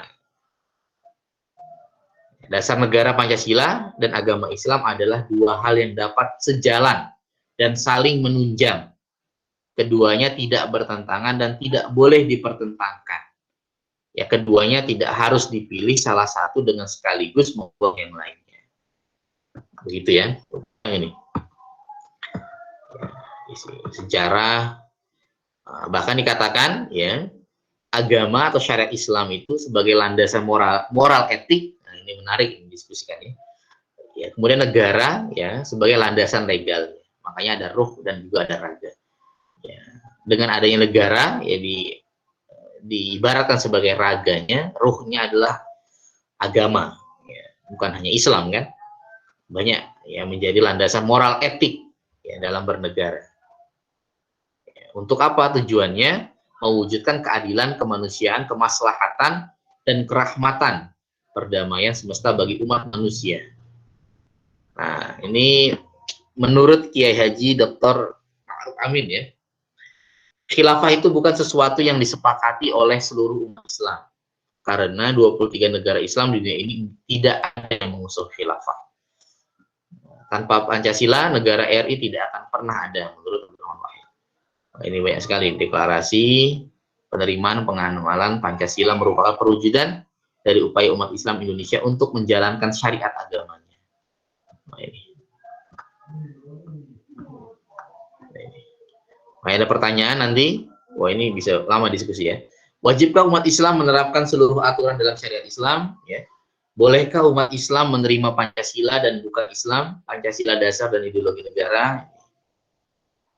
Wajibkah umat Islam? Jawabannya, ya, menurut Sahih Al-Bukhari, ya Rasulullah tidak membunuh Abdullah bin Ubay bin Salul, pemimpin kaum munafik karena alasan politik, menjaga image beliau, biarkan saja. Khawatir orang-orang berbicara bahwa Muhammad membunuh pengikutnya. Ya, sebagai contoh lah, ya kita melihat kasus Ahok lah. Ya, kita sampai mendengar bahwasanya ada, mohon maaf ya, oknum umat Islam ya pada saat itu secara tidak tahu apakah memang mengatasnamakan agama apa alasan politik mengatakan Ahok halal darahnya. Nah, ini kan repot. Ya, itu sampai mengatakan itu padahal Rasulullah tidak pernah mengajarkan. Ya, bahkan Rasul ya tidak membunuh ya Ubay bin Salul, pemimpin kaum munafik pada saat kalah politik. Nah, ini juga banyak sekali. Abdullah bin Ubay ya, berkata kepada Nabi, ayahku menyakiti Allah dan Rasulnya, perkenankan aku membunuhnya. Nabi Muhammad SAW menjawab, jangan kau bunuh. Ya, Nabi tidak mengajarkan membunuh orang lain ya, umat yang lain ya mengatasnamakan agama. Ya, nah, ini juga banyak. Wah, ini bisa kita diskusikan. Ya. Mungkin itu dulu yang bisa kita sampaikan, Bapak Kang Budi ya. Terima kasih atas perhatiannya. Berikutnya mungkin kita diskusi bareng lah terkait dengan fenomena terorisme intoleransi ini ya, terkait dengan ya tentunya semua bermuara ya, tidak semuanya dalam artian sebagian besar bermuara ya terhadap pemahaman yang sempit terhadap agama ya, khususnya agama Islam lah ya, mengatasnamakan agama bahwasanya membolehkan membunuh orang yang berbeda agama, boleh mendiskriminasi padahal Nabi tidak pernah mengajarkan itu. Oke, kita cukupkan. Wallahul muwaffiq ila aqwamit thoriq. Wassalamualaikum warahmatullahi wabarakatuh. Waalaikumsalam warahmatullahi wabarakatuh. Terima kasih kepada Kang Rizky Gunawan, luar biasa sekali ya, ini ilmunya sangat luas saya kira, perspektif baru buat saya juga, buat teman-teman yang hadir di sini. Ya mungkin tadi satu hal yang bisa saya tarik adalah misalnya kita adalah bagian dari multiple agent ya, itu mungkin yang sudut pandang yang harus kita terpakai gitu ya, tidak melihat sesuatu dari kacamata satu satu sisi, tapi kita lihat dari sisi yang lain. Luar biasa. Nanti kita akan diskusi rekan-rekan sekalian. Setelah ini mari kita menyaksikan paparan berikutnya dari Kang Abdul Aziz yang akan melihat ya atau membacanya dari toleransi dari sudut pandang doktrin ya dan juga sejarah Islam. Kang Aziz, apakah sudah siap? Baik, siap Mas Dion. Oke, baik. Kepada Kang Abdul Aziz dengan segala hormat, waktu disilakan. Baik, Assalamualaikum warahmatullahi wabarakatuh. Terima kasih untuk Mas Dion atas waktunya untuk bisa saya sampaikan beberapa hal terkait diskusi kita pada hari ini, yakni tentang isu agama, terorisme, dan juga toleransi ya. Tadi sudah dipaparkan dengan cukup detail ya oleh Kang Rizky Gunawan terkait bagaimana moderasi beragama atau toleransi misalnya dilihat dari sudut pandang paradigmatik, dilihat dari sudut pandang konsep-konsep teori-teorinya. Berikut juga tentang data-data yang cukup riskan juga untuk kita bagi kehidupan toleransi kita dalam konteks Indonesia begitu. Nah, baik, pada kesempatan hari ini saya ingin mencoba men-tracing kembali bagaimana sebenarnya Islam memandang toleransi ya, baik itu di dalam ranah yang sifatnya teoritis ataupun di dalam ranah yang sifatnya praktis dalam kesejarahan umat Islam sendiri. Tentunya yang entah itu yang dari sana ya, yang Arab, ataupun dalam konteks ke-Indonesiaan. Nah, saya ingin mulai pembahasan ini mulai dari soal apakah Islam memiliki konsep apa yang disebut sebagai toleransi. Kalau secara sumber-sumber hadis baik dari Al-Quran ataupun dari hadis tadi sudah disampaikan oleh Kang Rizky Gunawan begitu. Tapi kita akan mencoba melihat bagaimana para pemikir Islam mereka atau para para khalifah Islam mereka mencoba mempraktekkan toleransi ya. Saya ingin di sini mencoba mencontohkan toleransi pada tataran doktrin. Nah, kemudian toleransi pada tataran prakteknya. Yang dimaksud dengan doktrin ini adalah benar-benar toleransi dalam soal doktrin keagamaan. Ya. Selama ini kan kita melihat bahwa toleransi oleh para ulama dipandangnya sebagai toleran dalam hal muamalah, begitu ya. Toleran dalam hal muamalah, tapi tidak toleran dalam hal akidah, begitu. Nah, saya ingin membahas bahwa ada beberapa pemikir Islam yang mereka itu mengulas toleransi pada tataran yang levelnya adalah akidah. Dan karena itu mungkin ini agak sedikit riskan untuk kita ya, untuk kita terima begitu. Nah, ini saya ingin mencontohkan dua intelektual raksasa Muslim ya dari abad pertengahan. Yang pertama adalah Abdul Karim Al-Jili melalui kitabnya Al-Insan Al-Kamil. Nah, nanti saya ingin coba praktekkan melihat di sini bagaimana pandangan Abdul Karim Al-Jili terhadap non-Muslim, terutama di sini konteksnya adalah Kristen. Karena kita konteksnya banyak sekali pembakaran gedung-gedung gereja ya, kemudian penyerangan terhadap praktek peribadatan umat Kristen yang ada di Indonesia ini, begitu. Maka saya ingin mencoba, dan itu alasannya adalah bahwa orang Kristen itu adalah musyrik, orang Kristen itu mereka itu adalah kafir, dan karena itu gerejanya itu adalah sumber kekafiran, sumber kemusyrikan, dan karena itu layak misalnya dibom, layak dirusak dan lain-lain. Karena itu ingin saya coba sampaikan dulu di sini bagaimana pandangan Abdul Karim Al-Jili terkait kekristenan itu atau terkait dengan teologi Kristen. Nah, saya ingin share kawan-kawan sekalian di sini. Kita coba langsung melihat teks dari Abdul Karim Al-Jili ini. Nah, ini sudah terlihat ya di situ. Abdul Karim Al-Jili ini punya kitab terkenal namanya adalah Al-Insan Al-Kamil. Ya, sebut saja ini adalah satu kitab tasawuf yang secara ide melanjutkan dari gagasan-gagasan Al-Insan Al-Kamil yang ada di dalam kitab Al-Futuhat Al-Makkiyah yang ditulis oleh Ibnu Arabi ya. Ibnu Arabi punya kitab yang sangat terkenal itu baik di kalangan sufi ataupun misalnya di kalangan para pemerhati mistisisme Islam, itu namanya kitab Al-Futuhat Al-Makkiyah, selain kitab atau karya-karya lainnya yang cukup fenomenal. Nah, di sini kita akan melihat pengikutnya Ibnu Arabi ini. Namanya adalah Abdul Karim Al-Jili. Bagaimana pandangan beliau terkait konsep Trinitas yang kita sebagai umat Islam sangat riskan di situ ya. Nah, kawan-kawan sekalian, saya menemukan bahwa pandangan Ibnu Arabi, pandangan Abdul Karim Al-Jili terhadap konsep Trinitas itu menurut saya adalah sangat toleran dalam tataran yang sifatnya akidah. Nah, kalau para ulama lain kan, oke, kita tidak boleh bertoleransi dalam hal akidah, yang boleh adalah dalam hal muamalah. Nah, ini adalah salah satu praktek bagaimana toleransi dalam hal akidah.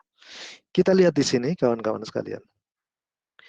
Abdul Karim Al-Jili memulai pembahasan tentang teologi Kristen itu dalam bab ke-38 yang disebut sebagai Fil Injil, bab yang menjelaskan tentang Injil.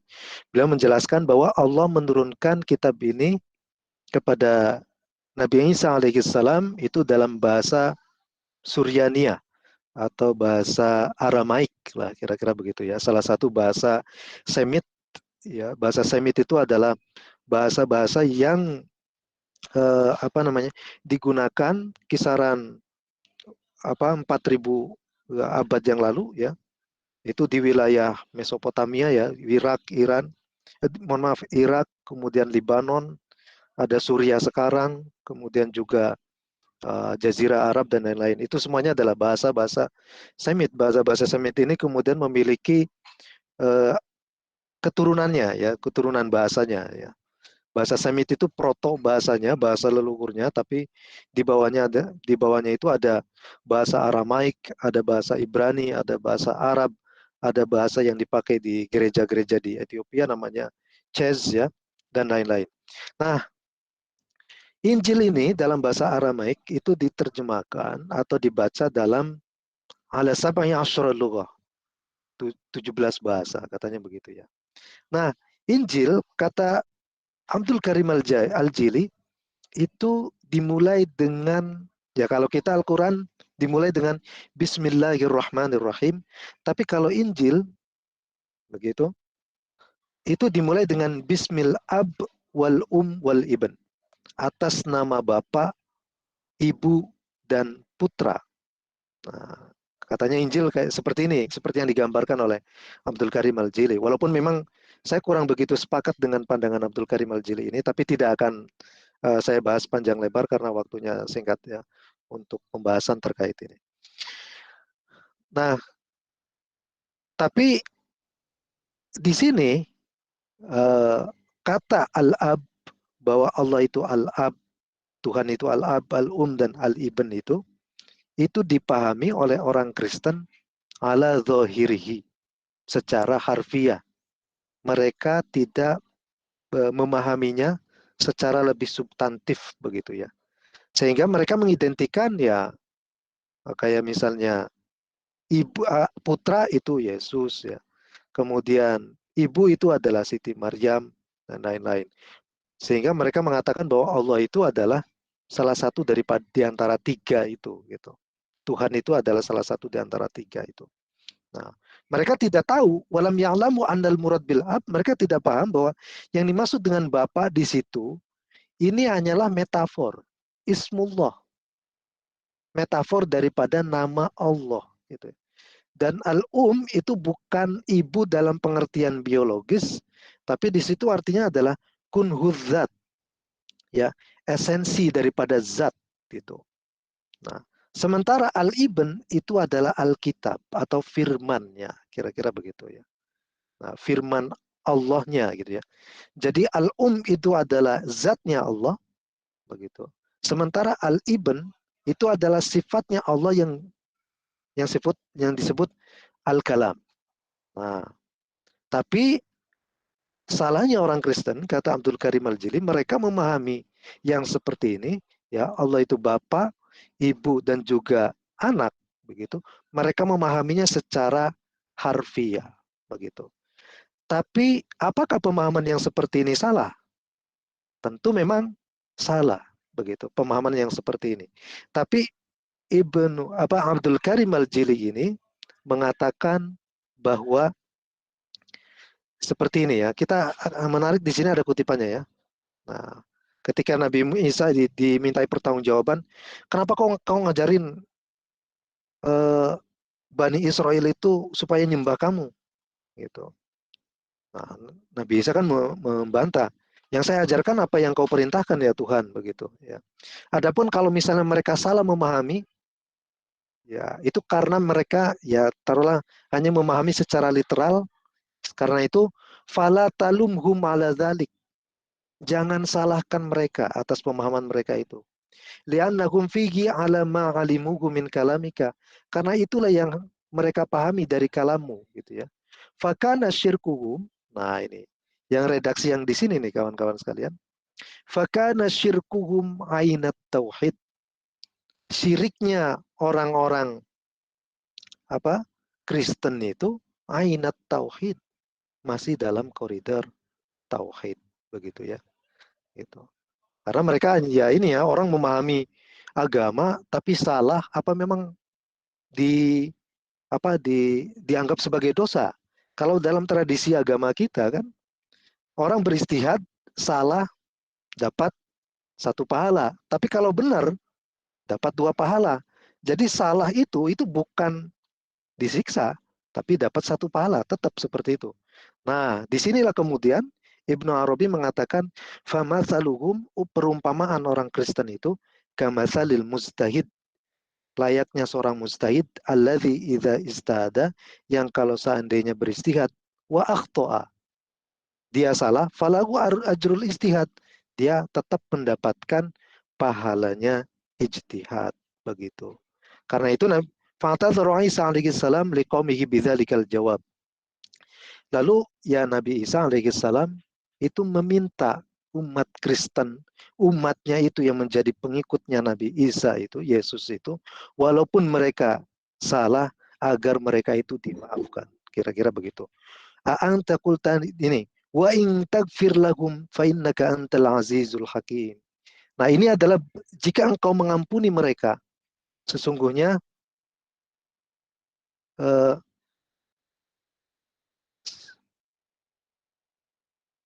jika engkau mengampuni mereka, orang Kristen itu, fa innaka antal azizul hakim, maka sesungguhnya engkau adalah Maha Pengasih lagi Maha Bijaksana, begitu ya. Nah, ini kira-kira adalah bentuk adalah pengharapan Yesus Kristus bahwa kalaupun umat Kristen itu salah memahami teologi monoteisme yang diajarkan oleh Yesus Kristus itu sendiri, tapi orang Kristen kira-kira sudah dijamin kalau dalam pembahasan kembali oleh Al-Quran itu mereka mendapatkan ampunan walaupun mereka salah di dalam memahami di dalam memahami firman Allah melalui Yesus Kristus itu. Kira-kira seperti itu. Nah, ini adalah contoh dari bagaimana misalnya Abdul Karim Al-Jili itu secara teoritis membangun basis-basis toleransi dalam tradisi yang agama, begitu ya. Nah, kira-kira seperti ini. Nah, pertanyaan selanjutnya adalah kasus yang banyak terjadi di kita juga ada itu ya, kayak kemarin seperti tadi yang disampaikan oleh Mas Rizky, itu kasus pembakaran Masjid Ahmadiyah. Yang pertama-tama Ahmadiyah ini dianggap sebagai umat yang sesat karena mereka mempercayai bahwa Mirza Ghulam Ahmad itu sebagai nabi.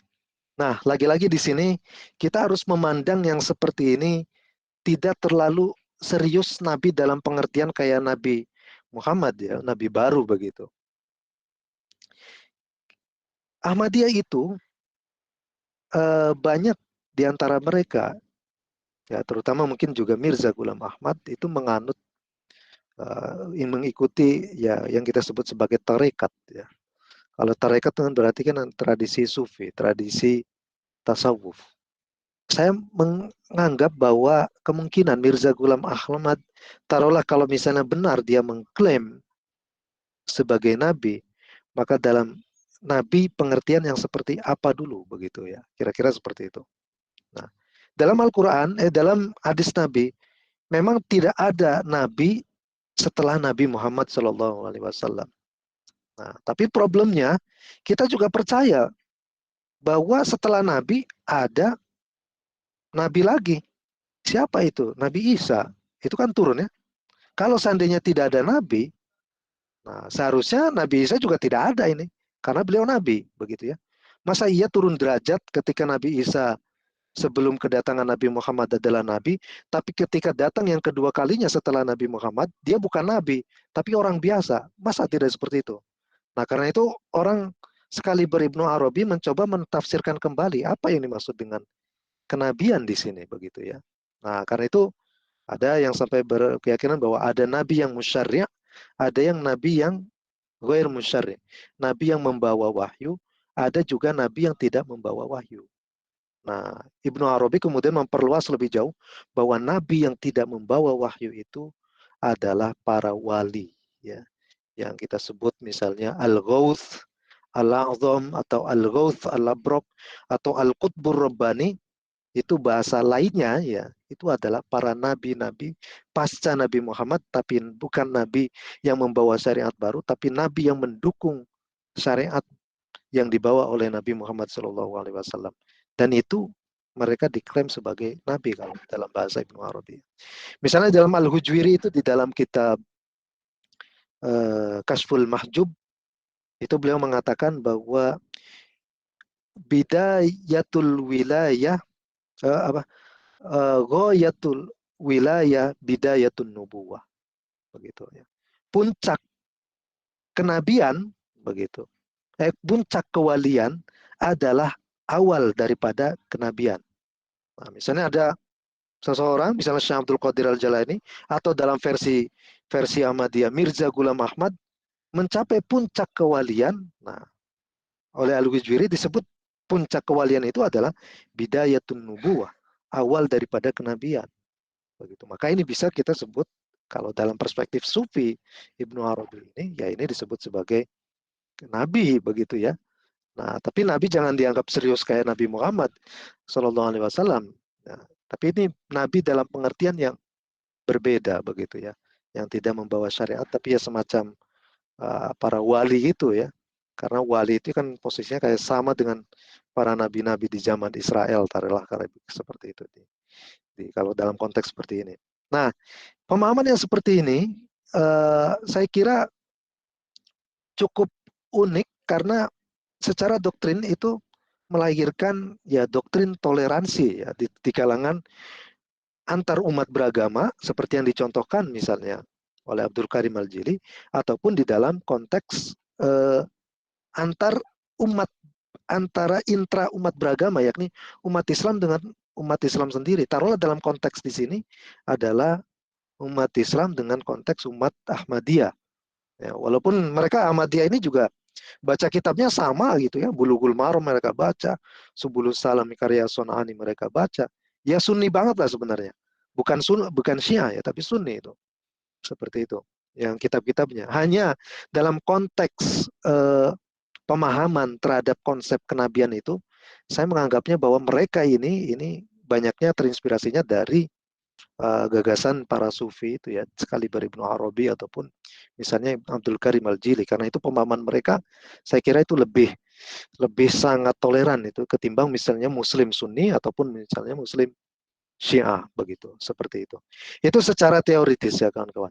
Adapun secara praktik begitu, kalau di masa kenabian ya, kemarin kan ada juga pembakaran masjid ya, pembakaran gereja. Di masa kenabian Nabi itu dalam salah satu janjinya kepada umat Kristen ya, adalah bahwa kalau seandainya umat Kristen butuh bantuan umat Islam untuk membangun gereja begitu ya, maka an yurfadu wa yu'awanu.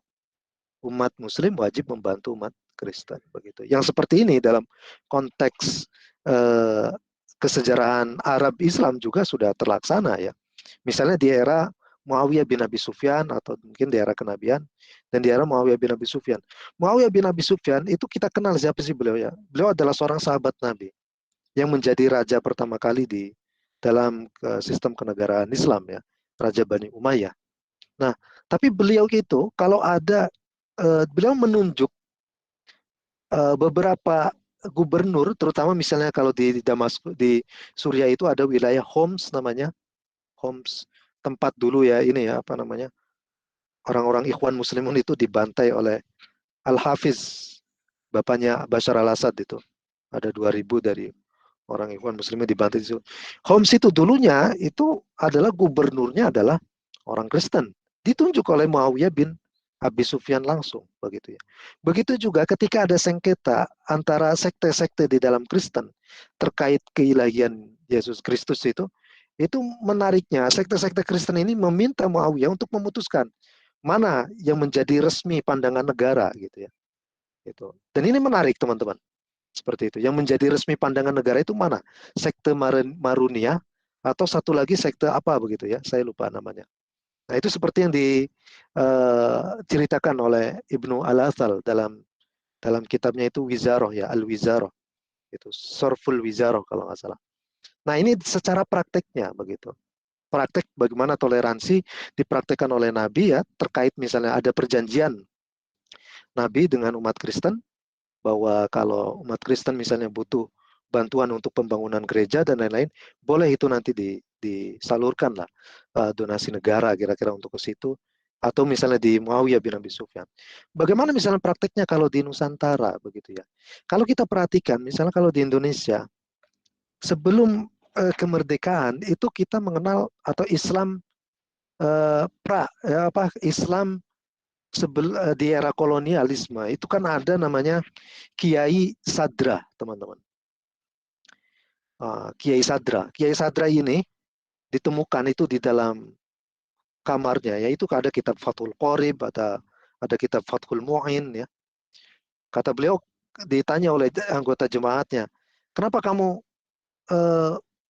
Kiai Sadra itu bukan orang Islam ya teman-teman. Dia adalah pendeta begitu, pendeta dari Protestan ya. Kalau nggak salah Kristen Mardiko yang ada saya lupa di Jawa Tengah kalau nggak salah.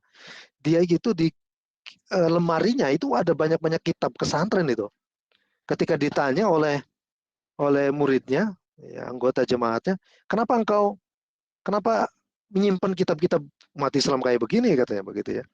Ini saya pakai untuk ngajarin kalian tata cara bersuci katanya begitu. Nah, kemudian Kiai Sadra juga ini mengajarkan kepada jemaatnya ngelmu basmalah. Ya, ngelmu basmalah. Ilmu dakiknya itu ada namanya ilmu basmalah. Dan gerejanya beliau ini terletak secara berdekatan dengan teman dekatnya Kiai gitu ya. Ya Kiai Islam begitu. Kalau Kiai Sadra ini disebut ya kalau kita kan identik kalau Kiai ya Islam lah ya begitu. Tapi nggak ada Kiai yang Kristen. Namanya adalah Kiai Sadra. Dulu si Kiai yang menjadi temannya itu yang bergandengan ya, ini gerejanya Sadra, satu lagi ini adalah pesantren gitu. Tidak ada kata kafir itu terhadap Sadra, nggak ada. Yang justru ada adalah sekarang. Nah, ini yang jadi problem adalah mungkin kita adalah termasuk di kalangan yang tidak membaca begitu intens terkait literatur Islam, terkait teori toleransi, ataupun misalnya praktek nyata di Nusantara, ataupun misalnya di sana, yang akhirnya menimbulkan banyak aksi-aksi kekerasan ya atas nama agama, aksi-aksi kekerasan atas nama ya kelompok agama tertentu gitu, ajaran satu sekte dalam agama tertentu begitu. Itu saja mungkin yang bisa saya sampaikan. Kurang lebihnya mohon maaf kawan-kawan sekalian untuk segala kekurangannya. Bagi yang belum absen silakan absen dulu ya kawan-kawan. Silakan Mas Dion mungkin dibuka. Terima kasih, luar biasa nih Kang Aziz, literaturnya Yes, langsung terbongkar semua ya. Iya, luar biasa. Tadi sudah disampaikan ya, misalnya beliau membedah teorinya ya Abdul Karim Al-Jili ya melalui kitabnya Al-Insan Al-Kamil begitu ya, merupakan inspirasi dari kitab-kitab sebelumnya. Rekan-rekan, masih ada waktu nih Kang Aziz ya, mungkin untuk diskusi. Kita buka diskusi kepada rekan-rekan yang mungkin menyimak baik dari awal ataupun di pertengahan, dan sekiranya ada hal-hal yang perlu ditanyakan, kita beri kesempatan. Monggo silakan, barangkali ada yang ingin bertanya. Boleh langsung diaktifkan mikrofonnya dan kemudian disampaikan pertanyaannya.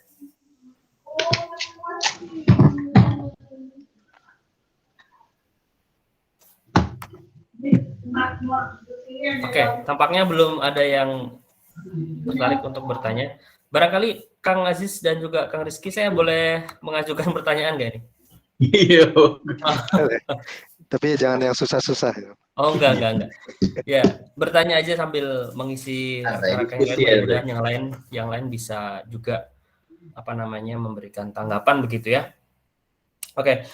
Tadi di tengah penjelasan dari Kang Rizky, saya kemudian terlintas begitu di benak saya mengenai mungkin sudut pandangnya begini Kang. Kita tahu ya bahwa misalnya Ahmadiyah itu kan kita tahu mereka itu dari media begitu ya. Ahmadiyah itu seperti apa gitu. Kemudian misalnya aliran lain yang menurut kita sebagai muslim itu di luar dari kaidah-kaidah kita. Nah, kita kan taunya dari media begitu ya. Pengetahuan itu dari media kita dapatnya. Nah, bagaimana kira-kira menurut Kang Rizky atau juga mungkin Kang Aziz peran media ya dalam memberikan pemahaman yang tepat gitu, sudut pandang yang tepat mengenai sebenarnya Ahmadiyah itu begini loh gitu. Nah, sebaiknya peran media itu seperti apa ya mengenai isu-isu tersebut gitu. Baik itu pengenalan tentang Ahmadiyah ataupun yang lainnya. Mungkin itu Kang. Terima kasih Kang.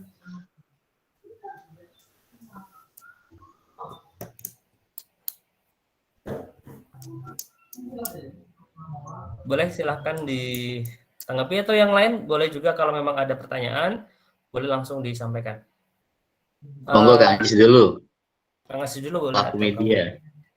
Oh ya, ini ada satu lagi Kang. Punten ada satu yang bertanya. Al Parisi Muhammad Iqbal. Monggo dipersilakan untuk menyalakan mikrofonnya. Bismillahirrahmanirrahim. Assalamualaikum warahmatullahi wabarakatuh. Waalaikumsalam warahmatullahi wabarakatuh. Izin bertanya, saya dari mahasiswa UIN, ya, selaku mahasiswa yang masih berkuliah semester 5.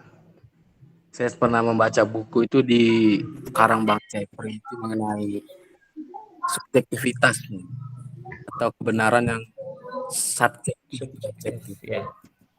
Itu yang dikatakan oleh Martin Buber. Dia mengatakan bahwa pandangan kita seolah-olah apa yang kita kan adalah benar, menganggap mereka hanya aku itu bukan aku engkau. Nah, dari yang disampaikan dari beberapa pemateri ini yang saya tangkap ya, itu bisa dikatakan mengatakan bahwa radikalisme ataupun itu kan, pertanyaannya apakah masih relevansi atau bisa benarkah kebenaran mereka itu memang orang-orang radikalisme? Mungkin kan kita hanya melihat seperti daun-daunnya saja, belum menelusuri secara akar-akarnya atau hanya isu-isu belaka. Mungkin ketika saya pernah berbicara pada orang-orang yang seperti alirannya di luar Aswaja ataupun orang-orang Wahabi, mereka menganggap mereka tidak seperti itu.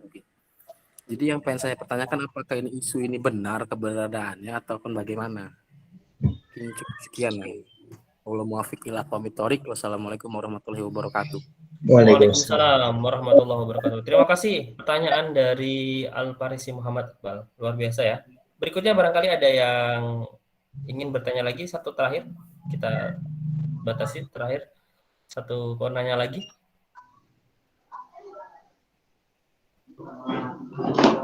Oke, baik. Tampaknya mungkin dua dulu ya. Monggo kepada Kang Rizky ataupun Kang Aziz untuk menanggapi pertanyaan yang tadi disampaikan. Kang Aziz dulu ya. Monggo Kang Aziz.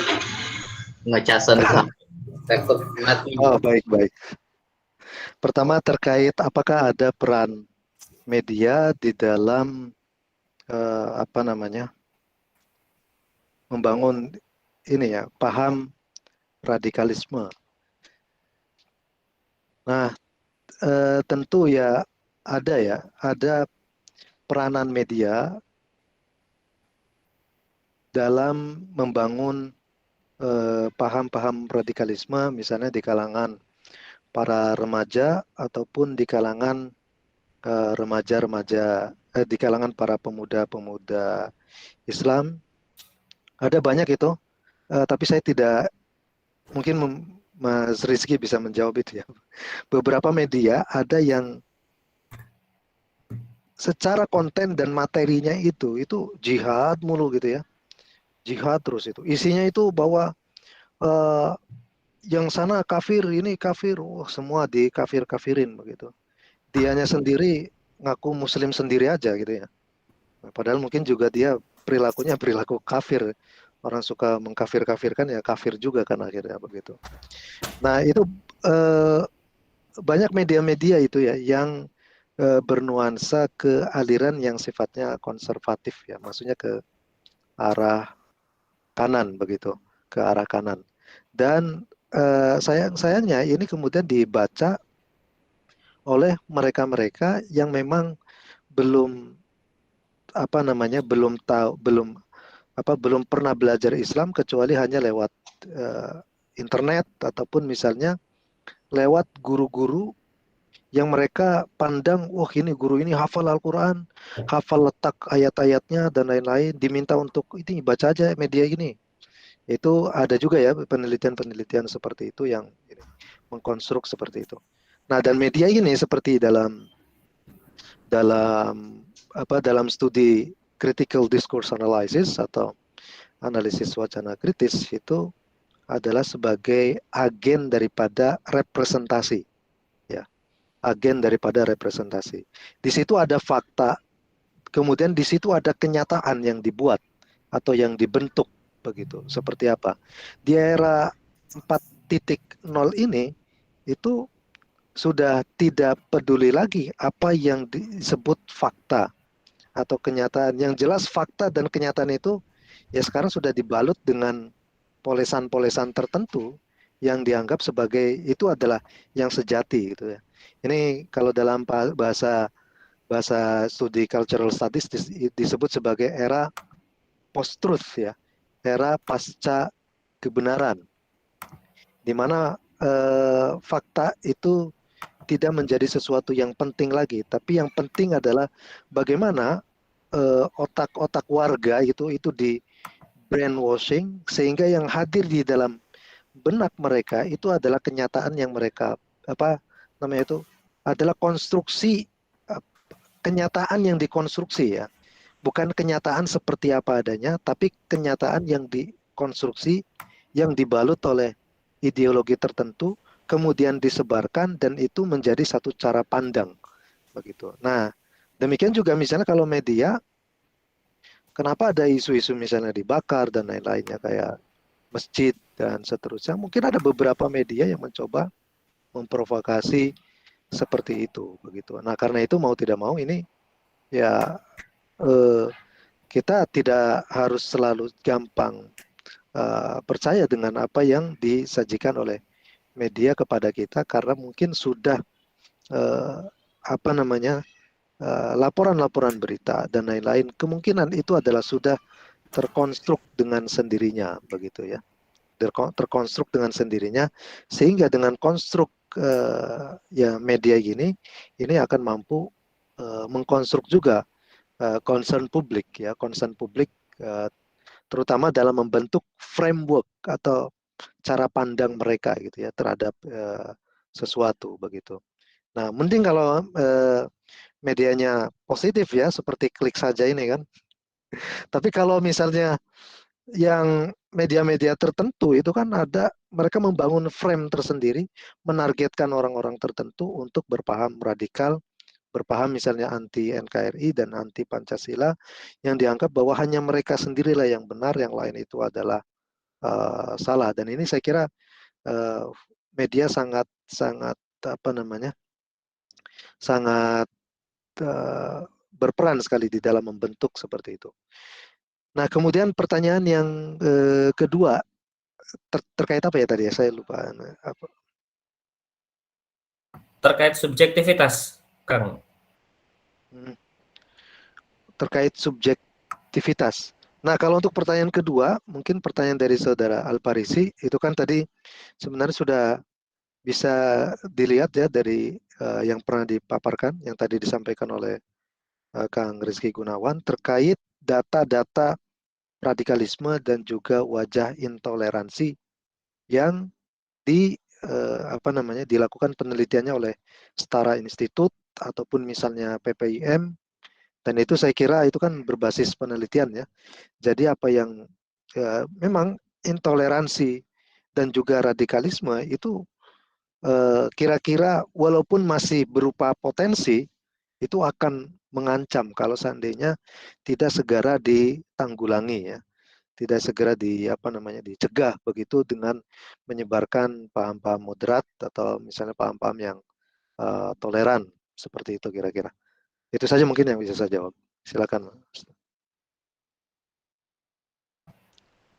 Baik, terima kasih Kang Aziz. Monggo berikutnya kepada Kang Rizky untuk memberikan tanggapan dari pertanyaan tadi.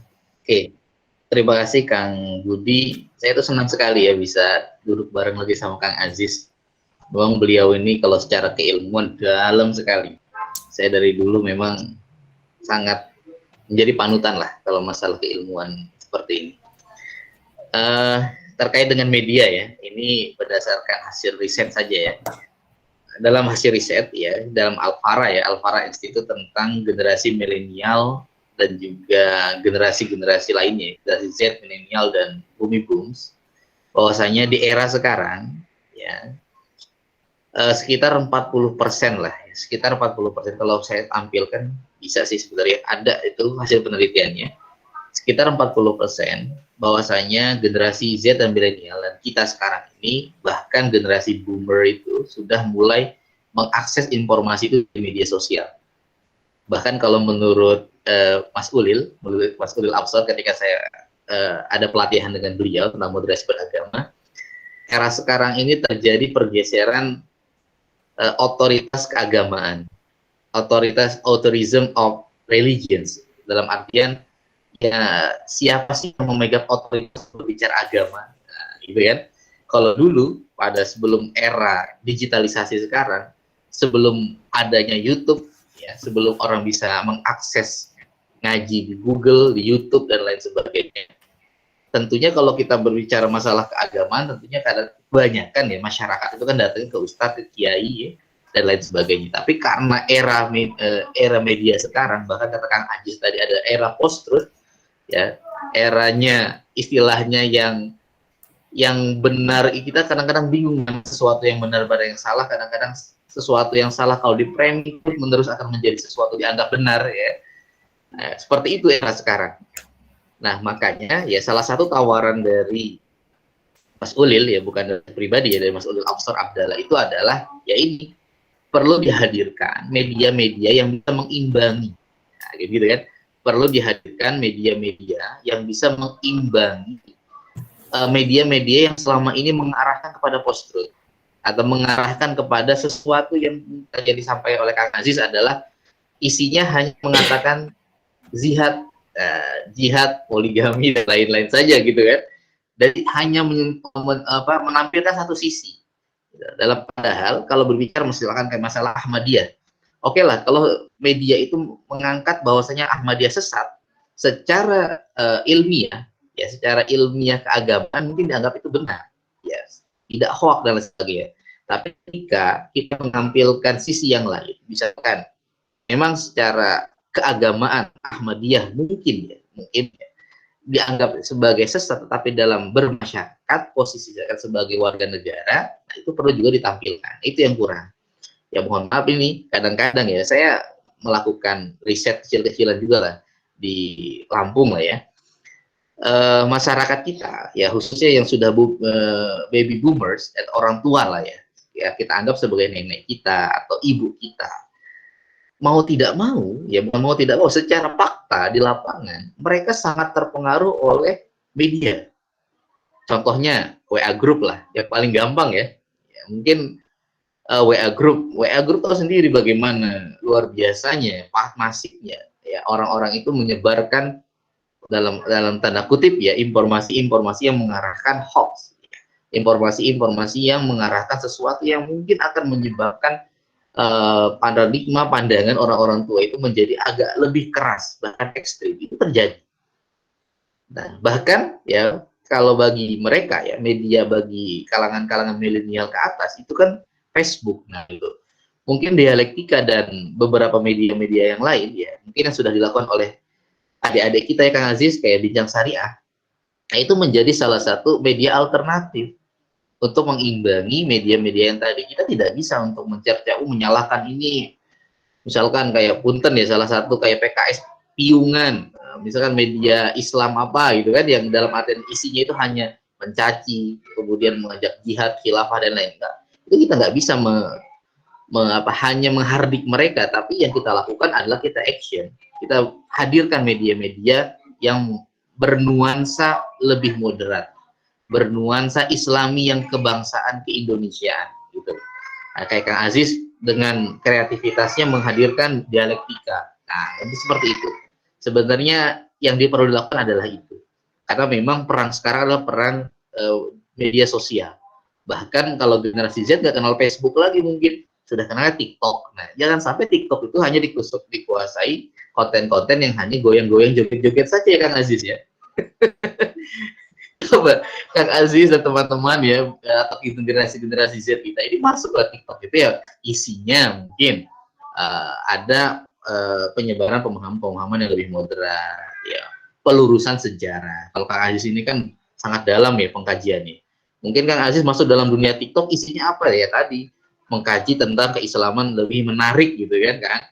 Nah, itu lebih banyak yang digunakan. Bahkan secara ya rating kalau nggak salah mungkin teman-teman media lebih paham ya sekarang peringkat YouTube pun sudah dikalahkan oleh TikTok ya, dan kawan-kawan yang lain Instagram sekarang mereka main Instagram, TikTok ya, bahkan katanya dulu YouTube nomor 1, sekarang sudah kalah oleh mereka. Nah itu yang perlu kita masuk di media-media itu. Nah mungkin itu ya Kang Taat.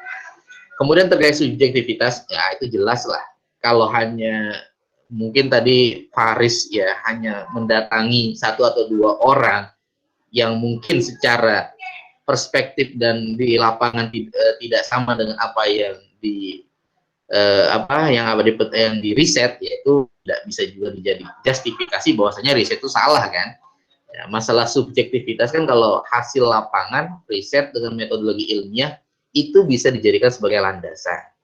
Ya mungkin yang ditemui ya tidak sesuai, tapi pada fakta lapangan yang sudah dilakukan oleh para periset-periset Alfara, Setara, Wahid Foundation dan lain sebagainya, setelah didalami yaitu kenyataannya bahwasanya sebagian ya mungkin dianggap kecil ya hanya berapa persen, tapi sebenarnya itu bisa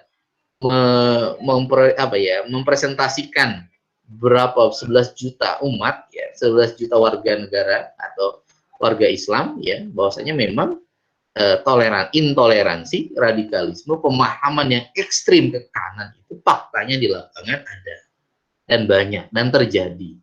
Nah, bahkan pada muaranya, pada ujungnya pemahaman-pemahaman yang radikal tadi, pemahaman-pemahaman yang intoleran tadi ya, hasil ini yang saya dapatkan dari data intelijen yang pernah saya ikuti di pelatihannya ya, muaranya itu ada ke radikalisme. Itu tidak bisa dipungkiri. Ini hasil riset intelijen bahwasanya bahasa apa ya,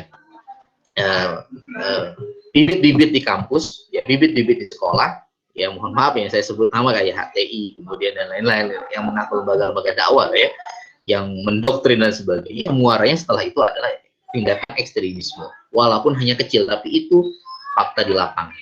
Mungkin begitu Kang Taat, Kang Budi ya. Baik, terima kasih luar biasa ini respon dari para pembicara. Berikutnya ini ada satu lagi penanya, bagaimana Kang Aziz, apakah waktunya masih diperbolehkan? Sampai jam 12 sih, nggak apa-apa lah. Oh, oke, baik. Terakhir ya berarti ya, kita beri kesempatan. Silakan Kang Nugraha Sudrajat untuk mengungkapkan pertanyaannya. Silakan. Bismillahirrahmanirrahim. Assalamualaikum warahmatullahi wabarakatuh. Waalaikumsalam Izin warahmatullahi memperkenalkan wabarakatuh. diri, nama saya Nugraha Sudrajat dari mahasiswa UIN di Fakultas Adab. Kita khususnya saya sebagai orang awam yang minim tentang pengetahuan agama, yang tidak pernah mondok dan tidak pernah apapun itu, ya sebatas media yang kami tahu, mungkin bisa diberikan contoh media-media apa saja ataupun kiai ataupun para tokoh ulama yang bisa kita tonton di YouTube. Karena saat ini yang sering kita tonton ya orang-orang mudah ditemukan di aksesnya, masuk algoritma itu di dalam YouTube tersebut, algoritmanya ya orang-orang seperti mereka. Nah, lantas seperti apakah saya seperti orang awam untuk mencari ulama-ulama yang ada di YouTube khususnya untuk kita ngaji bersama dari awal gitu Pak. Mungkin berikan contoh ulama ataupun beberapa media yang di Instagram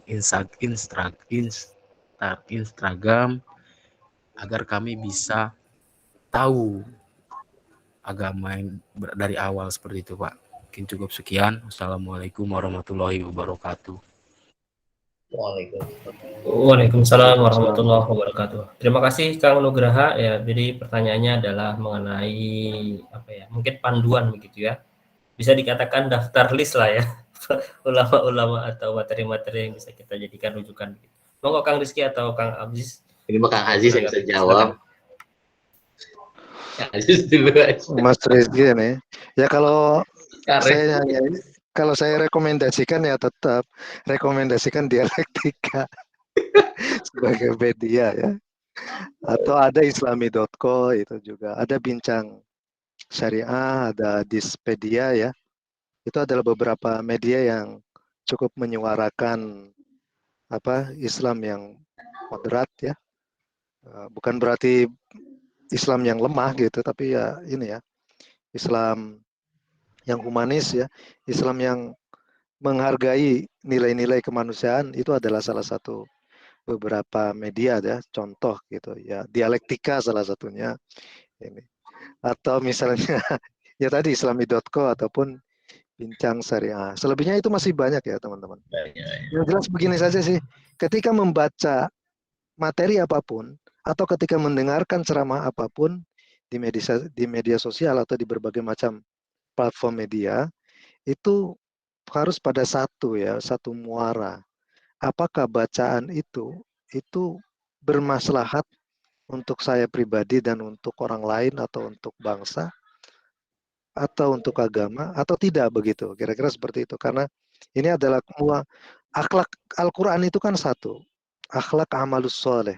Akhlak beramal yang soleh. Amal soleh itu kan berarti suatu amalan yang bermaslahat kan. Maslahah itu kan dari solaha yasluhu.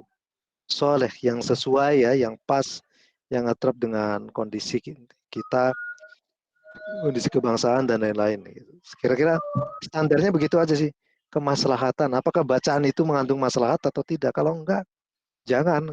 Kalau misalnya media itu menganjurkan kita untuk bunuh, untuk ngebom, untuk membenci, untuk menggunakan hate speech ya sebagai medium dakwanya ya, saya kira itu tidak maslahat yang seperti itu. Itu yang ada adalah mafsadat ya. Itu jangan sampai kita jadikan negara Indonesia sama seperti Suriah ya, sama seperti Libya. Kita enak nih negara yang adem, kalem ya, tentram gitu ya. Walaupun banyak kekurangannya, tapi ya di sini kita bisa hidup damai begitu. Seperti itu, jangan sampai kita jadikan negara kita sama seperti negara seperti itu ya. Itu mungkin dari saya. Oke. Baik, terima kasih. Kang Rizky mau nggak, silakan. Ya, terima kasih. Ini untuk orang awam ya. Sebenarnya gini ya, ajaran agama itu setidaknya kita pahami ada 3 ya. Biasanya kalau ustadz-ustadz atau kiai-kiai ya, yang di media sosial itu menyampaikan ada 3 hal. Apakah dia pasti berbicara terkait dengan akidah, kemudian ada muamalah, kemudian ada ibadah. Biasanya begitu Kang ya. Nah, terkait dengan akidah, ya, standarnya ya kalau saya ingin sampaikan adalah ya tentunya pasti pilih yang ahli sunnah wal jamaah. Ya bagi orang awam ya, jangan pahami dulu lah, saya mau belajar Syiah yang dulu lah. Yang penting akidah kita adalah akidah ahli sunnah wal jamaah, ya. Kemudian Asy'ariyah atau Maturidiyah, terserah lah itu ya. Pokoknya akidah ahli sunnah wal jamaah. Apabila dia mengajarkan dalam arti ya di sini akidahnya itu menyimpang dari ahli sunnah wal jamaah ya nggak usah diikuti yang seperti itu. Ya kalau saran saya ya corak-corak yang ada di Indonesia ya bisa milih, contohnya kalau misalkan amalia-amalia yang digunakan selama ini ya misal oleh Nugraha ini di rumahnya ada amalia Nahdiyah atau NU ya pilih yang misalkan kiai-kiai NU. Tapi kalau misalkan amalia atau dalam keluarga yang sering digunakan adalah amalia orang-orang Muhammadiyah ya berarti lebih banyak mendengarkan ya ceramah-ceramah dari kiai-kiai Muhammadiyah. Ya, seperti itu sih sebenarnya. Biar cari amannya kalau orang awam ya. Kemudian terkait dengan ibadah. Ibadah ini kan biasanya ya syariat praktek yang mungkin dianggap ya berbeda-beda lah ya. Mungkin ibadahnya menggunakan kunut atau tidak kunut. Ya tadi itu rujukannya ke sana ya. Lebih banyak kalau yang orang NU ya banyak aja ngaji ke orang NU misalnya biar nggak terlalu banyak kontroversi lah. Contohnya misalkan orang NU ngaji sama orang Muhammadiyah, nanti bingung loh kok kiai ini tidak membolehkan kunut ya, kita pakai kunut. Nah itu kan jadi kontroversi sendiri lah. Jadi pilih yang memang selama ini coraknya samalah dengan kita. Nah contohnya ya Gus Muwafiq dan lain-lain, bisa carilah banyak kiai-kiai NU. Kemudian juga terkait muamalah. Nah ini sebenarnya yang sering kontroversi ya. Banyak memang ustadz-ustadz yang mungkin secara akidah ya sudah ahli sunnah kuat ya, kemudian bagus dalam ya, kemudian ketika menyampaikan ibadah juga sangat dalam, landasannya dalam, kitab-kitabnya bagus dan sebagainya. Tapi ketika membahas muamalah ataupun sudah masuk dalam ranah-ranah politis, sudah mulai menyalahkan Pancasila, kemudian menyalah-nyalahkan ideologi kita, kemudian bahkan mengajak yang ke arah khilafah, bahkan menjelek-jelekan agama lain, bahkan ada yang dalam tanda kutip menjelek-jelekan ormas lain. Nah, itu tidak usah diikuti seperti itu. Nah, jadi ya tetaplah cari ustadz-ustadz yang sejuk lah. Ya masih banyak kok, walaupun memang ada ustadz yang pintar, tapi dalam keadaan tertentu dia sudah mulai mengarah pada hal-hal yang di luar ya keindonesiaan, ya menjelek-jelekan ya. Dalam artian standarnya ketika dia sudah menjelekkan agama lain, kemudian dia menjelek-jelekan bahkan menjelek-jelekan ormas lain berbeda kita, nah, itu ya harap dihindari lah ustaz-ustaz seperti itu ya. Apalagi yang paling penting adalah yang sekarang ini ya saya mengikuti ini trennya ya, sekarang ini di YouTube ini banyak sekali ustadz-ustadz yang sudah mulai mengangkat hal-hal gaib ya. Kemarin kontroversi Gus Idris misalkan, dia ngaji ya di depan pasangan gencet, kan ini secara etika moral kan nggak perlu seperti itu. Saya nggak tahu kebenar atau itu settingan, tapi secara etika moral ya mungkin bagi sebagian pandangan orang, bahkan NU sendiri itu kalau nggak salah yang mengkomentari itu tidak baik, itu salah.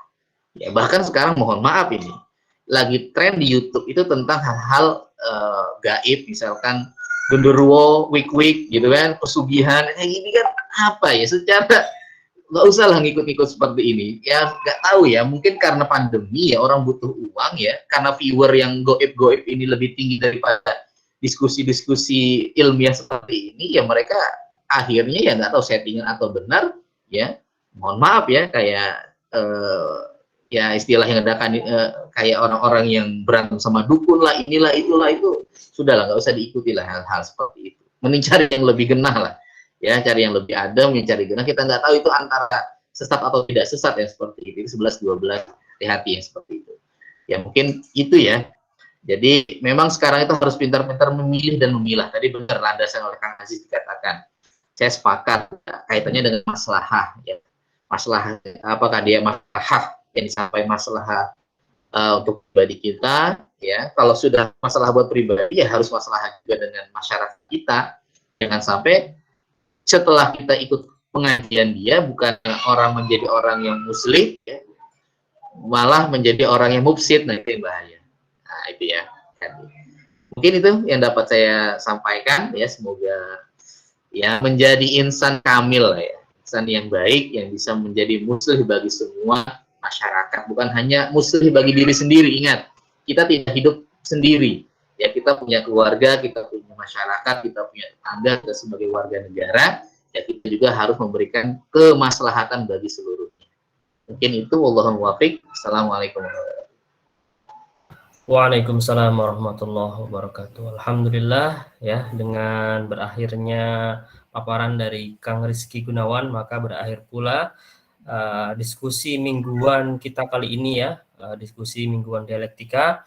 Beberapa poin mungkin yang bisa saya kemukakan kembali. Kita harus punya sudut pandang sebagai multiple agent ya, untuk melihat satu sudut pandang. Kita ini tidak hanya bagian dari agama, tetapi juga bagian dari masyarakat, bagian dari negara, dan juga lebih besar bagian dari agama.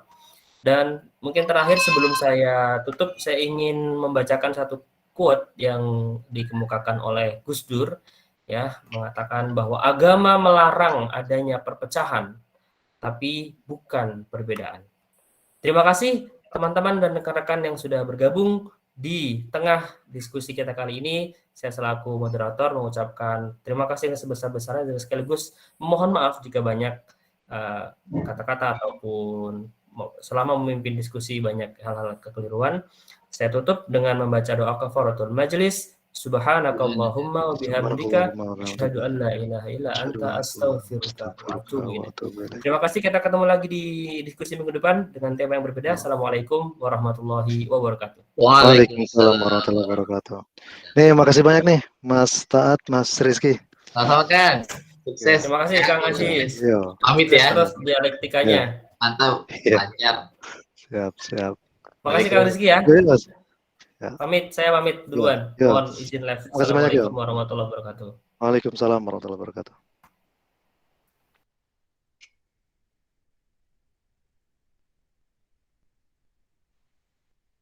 Kang Yasin, saya pamit dulu. Waalaikumsalam warahmatullahi wabarakatuh.